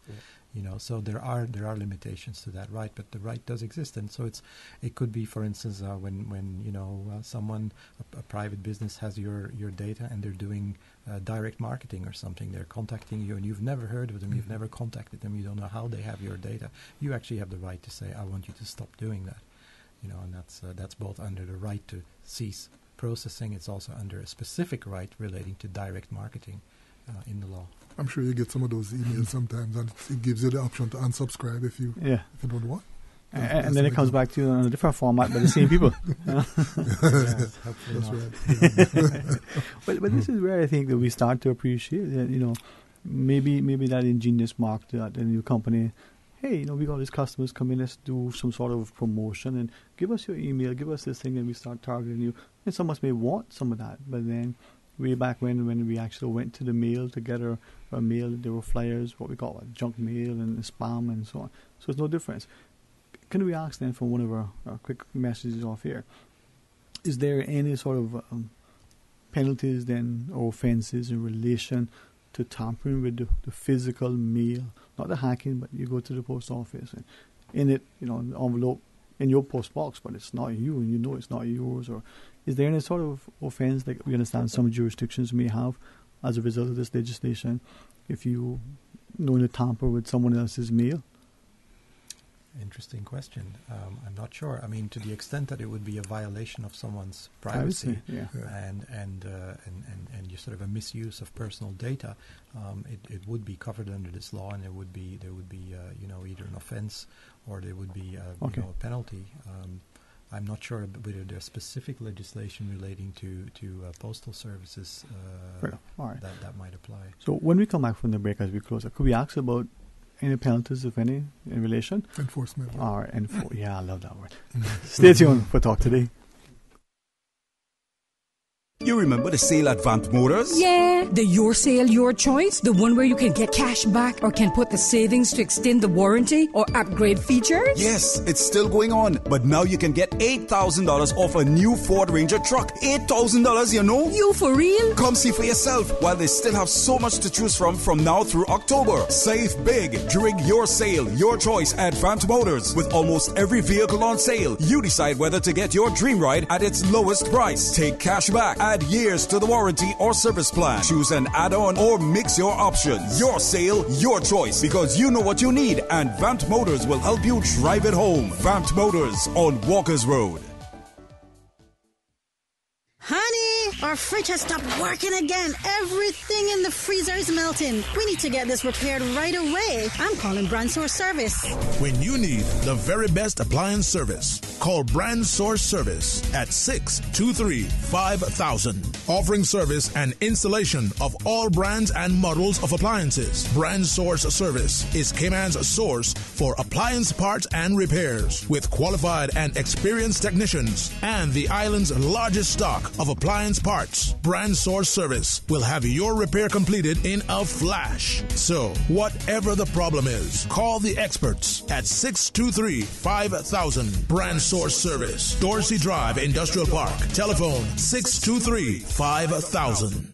Ladies and gentlemen, boys and girls, you're invited to participate in the Lions Club of Tropical Gardens Brenda Tibbetts Lund Memorial 5K Walk Run on Saturday, October 6th from Cayman to the Flow Exchange and back, starting at 6 a.m. and the 5K and 10K Walk Run on Sunday, October the 14th at the 7 Mile Beach. Entry fee is $25 and participants can register online at www.caymanactive.com or the Lions Club of Tropical Gardens Peak Shop in the Elizabethan Square, 10 a.m. to 4 p.m. Monday through Friday. Funds raised go towards paying for mammogram screenings. There will be trophies for runners, and all participants are entered into the raffle following the event. Breast cancer survivors are also invited to attend the walk run. There will be special goodie bags for all survivors who attend. Don't forget to tune in every Monday through Friday for the 7 a.m. news, brought to you by Cayman National Bank, proudly serving the Cayman Islands since 1974. Visit Cayman National Bank today for all of your financial needs.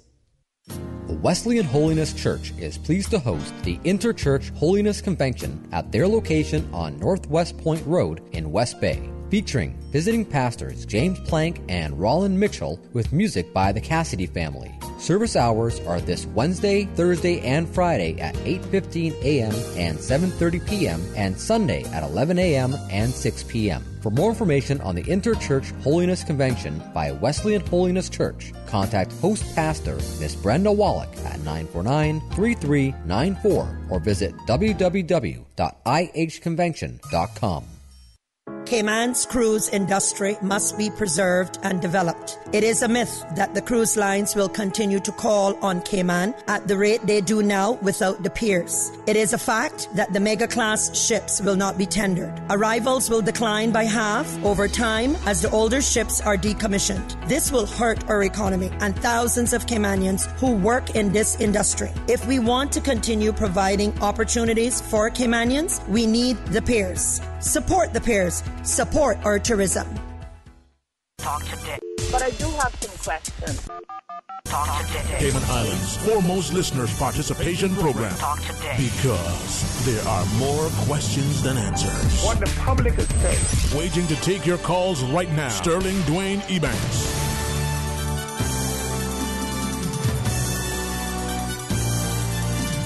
Hey, good afternoon and welcome back to Talk Today. Thanks for joining us, and truly it's been an honor to have, not just this engaging but informative and very, if I may say, lively, jovial discussion on a very important subject that respectfully at times with the wrong company and the wrong audience could be so mundane that people would tune out. But the wonderful company of the Honorable Attorney General together with the Deputy Ombudsman, Mr. Liebaers, and Attorney Peter Colegate for helping this to be, fun. It's been highlighted. I mean, Mr. AG, I don't believe that we could have had a better discussion with these two fine gentlemen.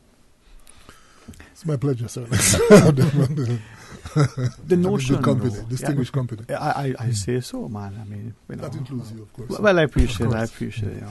A set of dominoes now will even be better. Enforcement and penalties. What did they say? What's the point of having a barking dog if he doesn't have teeth and he can't bite? Any particular issues with respect to enforcement, penalties and like, sir? Thank you. Just quickly, I will ask Jan to elaborate a bit more, but just to point out that Part 6 of the law, which spans, I think, sections 43 to 59, deals with enforcement. And that's understandable. If you have rules, you need compliance. And in order to ensure compliance, you need to have some sort of teeth, as you put it. So what the law does here is that, first of all, it allows for a complaint procedure to be made to the Ombudsman, or the Commissioner in this case.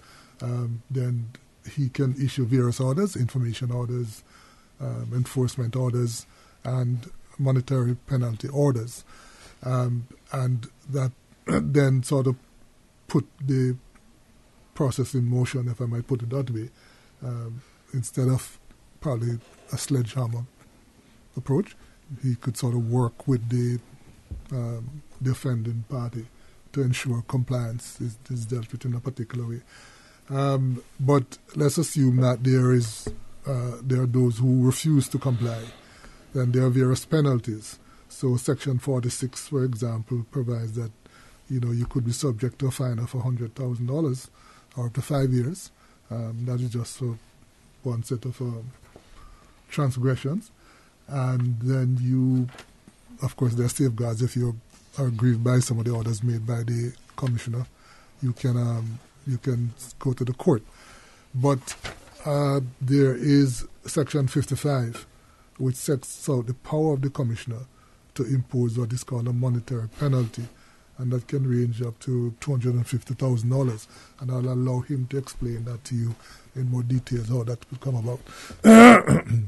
Well, as you know, we are 3 months away from the law coming into effect, and part of this discussion, why we're here now, is because we would encourage people to start preparing for this, because this is not something you can just wait for until D-Day and then start thinking about. You should really think about what sort of data you have and what you're doing with it. And equally, the Office of the Ombudsman is preparing its role, and I do not have all those answers yet, I'm afraid. So we are very much internally setting up the process where so that we will be ready when we receive a complaint, or when we want to proactively do an investigation, that we know what's entailed and how we handle that. And of course, we're very aware of our powers and how we will apply those in a fair way. And that also relates to the power to impose monetary penalties. I think the idea is that we are currently working on some form of schedule, which is the approach that other enforcement entities around the world take. some form of schedule, which would basically, of course, we wouldn't start off by imposing the maximum penalty for whatever transgression. There would be different levels of transgressions and different penalties. However, we would very much like to sort of avoid seeing this as a punitive exercise, and we would much rather encourage data controllers, organizations, businesses, and so on that deal with personal data, encourage them to become compliant. That's the main thing, to make sure that they are compliant. But there are potentially very serious transgressions that can take place under this law, and I'm sure we've all heard of sort of identity theft and personal data being sold, and various hacks that could take place and various breaches that could happen. And so, we will be quite prepared to impose those penalties. But as I said, our focus will be on making sure that everyone is compliant and encouraging where there is perhaps a minor breach, encouraging the organization to make sure that they take their responsibility and become compliant. Mm-hmm. Okay. So from that perspective then, sorry Peter, if you wanted to, I was going to ask, we all have a responsibility, and we understand that this legislation will apply to all of us, public or private sector.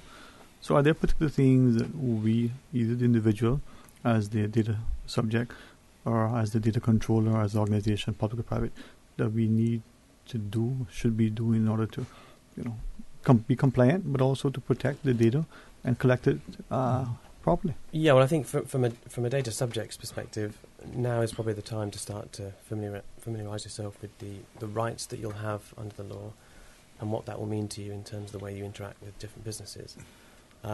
There is going to be guidance shortly, I think I can mention that's coming out, which should be helpful in that regard. From a data controller's point of view, the people who are collecting and deciding how that data gets used, now is the time, if it hasn't started already, to really, as an organisation, entity, individual, to work out what data you're collecting, why you're collecting it, if you're transferring it to other people, why and who and how, and to really get we call it sort of data audit, understand the data flows amongst your organisation. And once you understand those flows, at that point you can start to draft your policies, the way you tell customers, clients, how their data is going to be used. And that's not an easy process, but it needs to be started so that you can be sure that what you're telling your clients and customers is in fact how you're going to use their data, because that's key when the law comes into force. Mm-hmm. All right, well, certainly as and when necessary, and even after the legislation, whether through your office or through Mr. Jans, if we can help to inform the public, please reach out to us. And if I may, on that point, actually, there is already some guidance available on the website of the Ombudsman. And that's www.ombudsman.ky. OMBUDSMAN, I think, Ombudsman. And there's some guidance there. There's some help that's available there, but we are expanding the sort of data protection site of our website significantly in the coming weeks, and there will be quite a bit more guidance and help available there. We are also in the process of doing and preparing to do, and we've already done a great number of presentations to raise awareness. And if anyone is interested in attending one of those, they can always contact us on info@ombudsman.ky. So again, info@ombudsman.ky. We can deal with both sides of this, basically the data controller, the organization, and on the other side the data subject, the individuals who might be interested in that. We're doing these presentations at various dates, but best to just contact us and we can see what would fit you. All right, thanks very much. Just to say that if you reflect on how far we've come, you will appreciate the importance of this piece of legislation. In the years gone by, or days gone by, your plumber, your barber, and those people, they would have your name and details in a filing cabinet, in a manual folder or something. In these days, they store that in their cell phone or their computers. And so it makes it even more vulnerable to hacking and so on. And you would certainly need to want to be able to guard against any unauthorized use of that information, and hence the importance of this piece of legislation in guarding against those sort of eventualities. And so as I mentioned at the beginning, it's a very necessary piece of legislation, and I'm hoping that the country will get accustomed to it. I'm confident that they will, in the same way they got very excited about FOI, and they're empowered by that. Thank you very much. All right, well, thanks very, very much, and certainly look forward to having continued dialogue. And certainly, as we bring it to the fore, people might start to, use it more and become not just familiar, but leverage to their benefit. Gents, enjoy the rest of the afternoon. It was a real honor to engage this conversation. Thanks again for having us. To our listeners, please stay tuned for our news and then join us after. Radio Cayman. Radio Cayman's newsroom. Headline. These are the biggest stories right now. In order to facilitate the Cayman Islands National Museum and Department of Children and Family Services Older Persons Month event today, a portion of Harbour Drive and South Church Street between Warwick Drive and Cardinal Avenue and a portion of Goring Avenue just east of South Church Street will be closed until 6 p.m.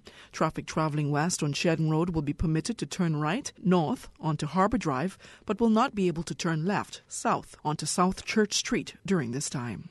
Good afternoon, I'm Dion Anglin with your headlines. In news elsewhere, at least 50 people were killed when a bus traveling from the Kenyan capital Nairobi to Kisumu in the west veered off the road. The bus was overloaded and speeding, a survivor told local media. 12 women and 7 children were among those killed in the crash this morning. A professor of geology, a pair of newlyweds, a former Marine who served in Iraq, 4 sisters celebrating the birthday of one of their own. They are among the 20 people who died in Saturday's limousine crash in upstate New York. The group included 4 sisters, 2 brothers, and several longtime friends, also killed with the limo driver and 2 pedestrians. And video of a visually impaired man and his dog being ejected from a supermarket have caused a social media stir in France. Arthur Omoiti posted a video online of his shopping trip in an outlet in Marseille with his guide dog Lawyer. The footage shows a staff member telling him that he and his dog must leave for hygiene reasons. That's a wrap of your headlines. I'm Dion Anglin. Radio Cayman, the voice of the Cayman Islands. What's happening in your community? News and information, music and more. You can find us. www.radiocayman.gov.ky. Like us on Facebook and follow us on Twitter. Radio Cayman is your choice, your voice for today's biggest news. Radio Cayman.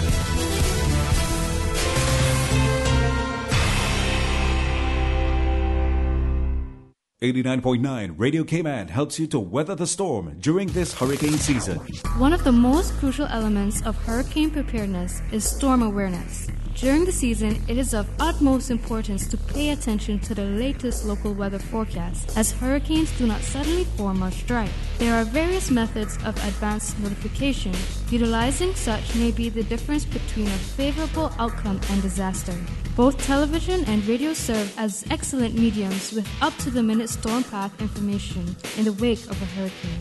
Another method of tracking a hurricane may be only arm's length away. Your smartphone or tablet can be your most valuable tool before, during, and after a storm, providing countless numbers of apps with crucial hurricane information. Many apps allow you to track storms with moving radar and satellite imagery, plus offer alerts, current conditions, forecasts, advisories, and even video. This hurricane preparedness tip was brought to you by your community radio station, Radio Cayman, 89.9 FM.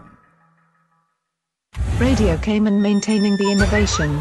On a daily basis, making it easy to connect with you, our listeners. Add us to WhatsApp today, 925-3261. That's 925-3261. Radio Cayman. Send a text or voice note. Can I send a request, please? You don't really have to ask us. Just send a request. This is a shout out to my ex. Radio Cayman, the voice of the Cayman Islands. Radio Cayman, maintaining the innovation.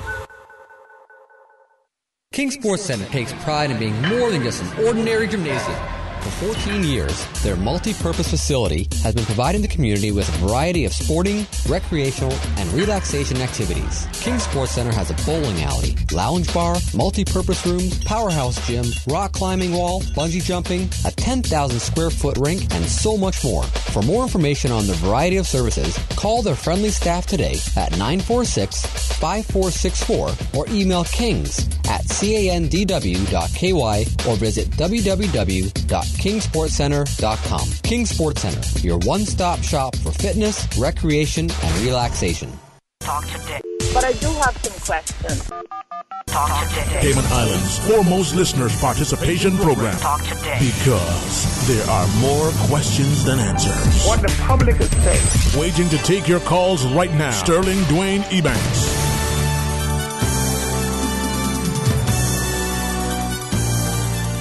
Hey, good afternoon and welcome back to Talk Today. And thanks very much for joining us. And, as we have an opportunity to close out the discussion today, talk about International Credit Union Day. In the studio, we have the chairman of the board of the credit union, Mr. Michael Nixon, together, with one of the 7 founding members, Mr. Lemuel Hurlston. And, for so many of us, we take the credit union almost for granted. We know it's right there. It's been a great source of savings for us. We've had it in times of great need for our loans, whether student loans or mortgages and the like. And it's family, right, Mr. Nixon? Yes, definitely. Without question. Well, Mr. Hurlston, it's a pleasure to have you in the studio again. So Thank you for having us. With respect to Mr. Nixon, I know we both will differ, but good afternoon to you. Any sort of International Credit Union Day, any opening thoughts? And I think back to that day, we read the history and we say, 7 people got together and they decided, we got to throw in 2 cents each and let's put this thing in now. Was it 100+ million or thereabouts? We were even higher than that. Yeah, we're approaching $300 million in assets right now. Yeah. So. And that's no small feat. No, I think something fantastic happened 43 years ago. And those 7 persons that were at the table were motivated by someone that was visiting, Mrs. De La Pena. Mm-hmm. And she said, we've been talking about this thing long enough now. It's time to put a bit of money on the table and actually get it started. So we each came up with $5, and so we had $35 on the table, and we elected officers, and I was elected as the first treasurer. So I went off to the bank and opened a bank account and deposited $35.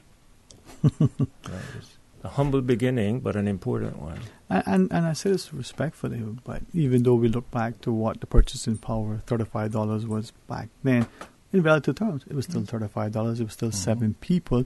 Mr. Nixon, you get a chance to sit at the helm, and many of us look at your incredible sort of acumen, your ethics, ethos, and your presence within the civil service proper, in the post you hold. But when we look at what the credit union's membership is, the assets sort of, was it that they say the EWMs in a sense? Wow. So thank you, Dwayne. I mean, the credit union is one of those institutions that's close to my heart, not just because I'm a member and have been one for over 20 years, but when you think about it, this is a domestic, homegrown financial institution. We're part of the credit union movement, which is a worldwide movement. But our credit union, the Cayman Islands Civil Service Association, Cooperative Credit Union, is for its members. And right now, we're just over 13,600 members. We're approaching $300 million in assets. We've been around for 43 years. I think we're doing something right. We have a stellar record of growth and providing services, quality financial services to our members. And we hope to be able to continue doing that for quite a few years ahead. Next week, Thursday, October 18th, is International Credit Union Day, and we're having a huge member appreciation event that day, which is going to be held at the credit union offices on Huldah Avenue. And we're inviting all of our credit union members to come out, participate, and people who are interested in becoming members of the credit union to also come by, learn about the credit union, learn how you can become a member if you're qualified to become a member, and go from there. I think many people, Mr. Hurlston, respect that Cayman's role in the international sort of financial community and in this role that we play within the global finance, whether we're going to be looking at some significant government project elsewhere, or whether we're financing aircraft or the like. Our instruments that are here provide a wonderful tool for global finance, but we don't always appreciate what we have to hand and what credit unions are. Respectfully, can you allow people to understand that 7 with 35, back 43, now with 300 million, that growth wasn't just arbitrarily, it wasn't in a vacuum or by accident. It was diligent, it was providence, it was also very prudent. I was saying earlier before we came into the studio that the one feature that I think contributed to the stable growth of this institution was the facility of salary deduction, which the Treasury Department and the Cayman Islands government, as our sponsor, gladly stepped in and provided over these 43 years. Had it not been for the convenience of salary deduction, I don't think we would have done as well as we have done. So we have to give thanks to the employer. It's an employee-based organization, and the employer, in this case, the Cayman Islands government, offered that facility, and that was a very convenient and timely facility. If I may ask, so that people get a chance, and then we talk about, next Thursday, is it right? International Credit Union Day? Next Thursday. Oh, wow, I was thinking today, that's next Thursday. Mm-hmm. We can make plans, we can come down and find out more about how, as members, we can benefit, what it means for us, but as prospective members as well. But credit unions generally, for our credit union, two things. Mm-hmm. Who's eligible? Because some must think, but you maybe don't know. Right. Respectfully, so could you tell us? Currently, our bond, which is part of our rules, sets out who is eligible to be a credit union member. And credit union membership is right now is open to all civil servants, all public servants, which are employees of our statutory authorities, government-owned companies, as well as employees of public utility companies, so the CUC, the FLO, for example.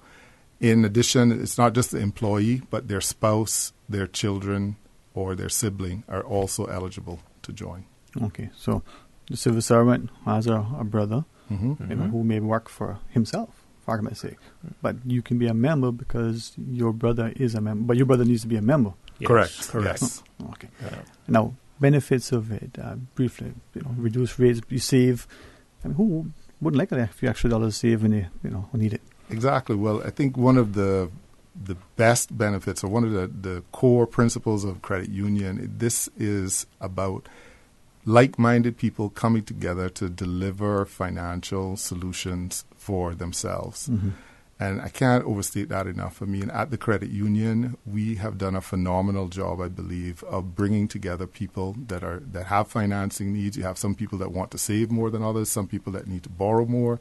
And it's about creating that, essentially that marketplace where people come together. But overall, we are helping people to create wealth. So if it's that you want to buy a piece of land or own a home, you can come in, get a loan. If you're saving, you're building savings, you regularly are building your savings through your credit union contributions each month, like Mr. Harrelson just spoke about, through your salary deductions or your monthly payments. It's really about finding financial solutions together. And remember, as a credit union member, you're also an owner of the institution. You have a voice in the institution. You can vote each year at the AGMs. At any point in time, you can come in as a member and make a comment, offer some advice as to how you think things should be done. So that's one of the real benefits of the credit union, is that you are not just a customer, but you are actually an owner. Another benefit is that our savings and our loans are both insured, and the insurance premium is paid for out of the income that is earned by the institution, and that those two insurance policies covers, I think the savings are insured up to about 20,000 and loans are insured to about 40,000. So if you're of a certain normal age range individual, and you have $20,000 saved and you die, the beneficiary gets the $20,000 that you've saved and then get another $20,000 on top of that from the insurance company. And if you had a $40,000 loan outstanding upon your death, the loan is also settled, the debt is repaid by the insurance. So that's a double benefit. The savings are insured and the loans are insured. So that I don't misunderstand, you're saying for savings, for instance, you have 20,000 saved in the credit union, and on your demise, you get your estate gets the 20,000, and then plus that 20,000 insurance policy, like we would for. Correct. I mean, it may not be much, but it's more than you had. It's more than what you had when you started, right?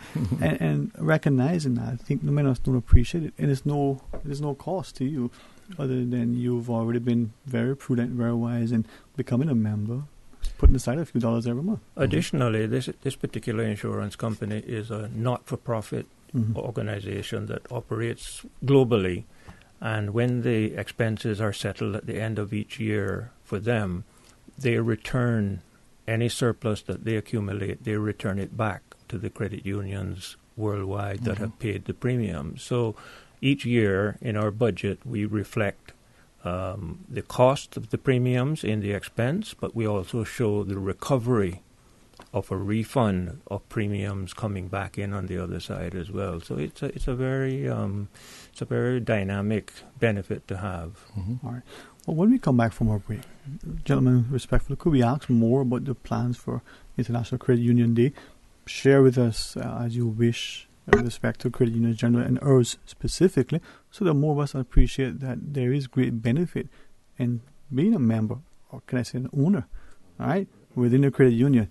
You may only deduct $100, but hey, that's $100 that if you didn't deduct, you wouldn't have, all right? Yes. All right. For those who have a question or you just want to share a thought, by all means, give Ms. Susan a call, 949-8037, or after hours, call her at 91.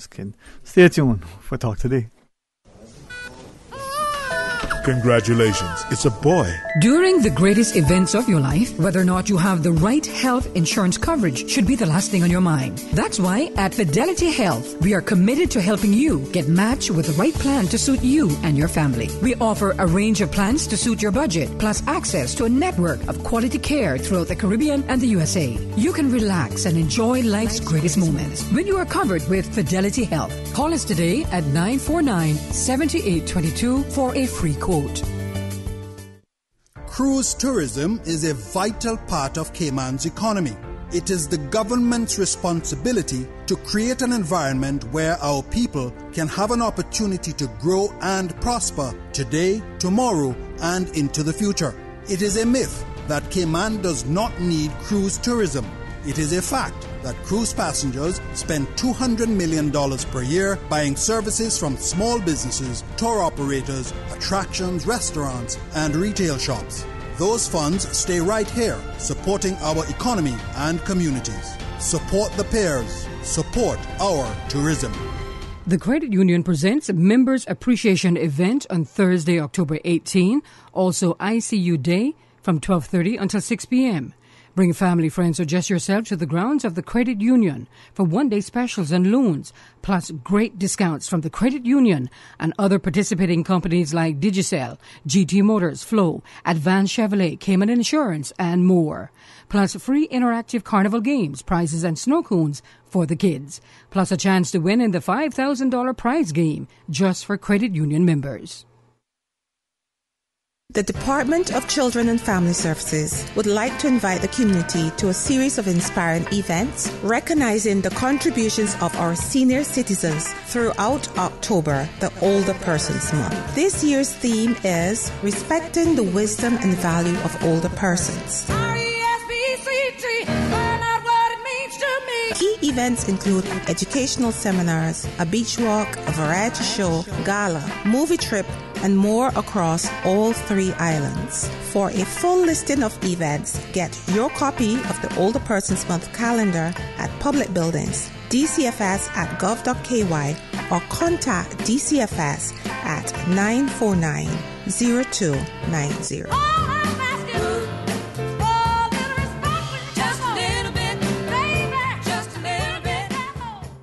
Ladies and gentlemen, boys and girls, you're invited to participate in the Lions Club of Tropical Gardens Brenda Tibbetts Lund Memorial 5K Walk Run on Saturday, October 6th from Cayman to the Flow Exchange and back, starting at 6 a.m. and the 5K and 10K Walk Run on Sunday, October the 14th at the 7 Mile Beach. Entry fee is $25 and participants can register online at www.caymanactive.com or the Lions Club of Tropical Gardens Peak Shop in the Elizabethan Square, 10 a.m. to 4 p.m. Monday through Friday. Funds raised go towards paying for mammogram screenings. There will be trophies for runners, and all participants are entered into the raffle following the event. Breast cancer survivors are also invited to attend the walk run. There will be special goodie bags for all survivors who attend. All right. Hey, good afternoon and welcome back. Thank you so much for joining us. And in the studio, we have the chairman of the board of the Credit Union, Mr. Michael Nixon, and one of the 7 founding members. Even though you look at him and say, well, how could that be 43 years ago? I mean, Mr. Lemuel Hurlston. Gents, thanks very much for sharing with us. And as we talk about International Credit Union Day, it's going to be celebrated next Thursday, right at the side of the credit union. A lot of things going to be happening ongoing, and for those members to come out and enjoy. So a family fun day, if that's not how I should put it, Mr. Nixon, you make sure. But it's not just an appreciation; it's a family coming in and enjoying the day. Absolutely, Dwayne. I mean, it's open. It's a fun event that's planned. It definitely will be offering activities for the whole family. It starts at 12:30 and runs from 12:30 to 6 next Thursday. And we're going to have quite a number of activities. There'll be a play area for children and activities to keep your children occupied if you want to bring them along. We're going to have food. We're going to have a lot of games, surprises. There are even going to be some specials and loan products that are only available that particular day. We also have some companies that we've partnered with that are going to offer some specials only for credit union members. So you have to be a credit union member. You have to be there that day to actually access that special rate or that special offer. And I don't want to give it all away because you need to come next Thursday to find out what those offers are. But I promise you they're going to be wide-ranging and very interesting to people. We also, in terms of the giveaways, they're going to have a spin the wheel game, which promises to be quite interesting. And the spin the wheel game is open to our members who sign up to take loans on that particular day or enter the raffle by accessing one of our products that particular day. And we have up to $5,000 in giveaways on that spin the wheel game alone. It's amazing. And the idea that you're sharing in something that is yours. We have shares in companies that may be traded on international stock exchanges, but we go down the road, it's right there. It's a physical structure, people that we know. When you look back on those early discussions, and that day that you walk to the bank and say, hey, Mr. Banker, here's, early 35. You imagine that today, that 35 will become, almost 1 million times more? Well, what I remember about that day was that our advice was, although we were depositing only $35, the advice that we got, and we took it, was that we opened a full set of accounts right up to the stage of writing up a balance sheet for $35. And the reason for that was that we knew that this was a business that was going to grow, and so we wanted from day one to have the business records properly presented. And every month a financial statement is presented to the board of directors. And it has never changed for 43 years. Those assets and liabilities have grown, but the basic bookkeeping principle has never changed.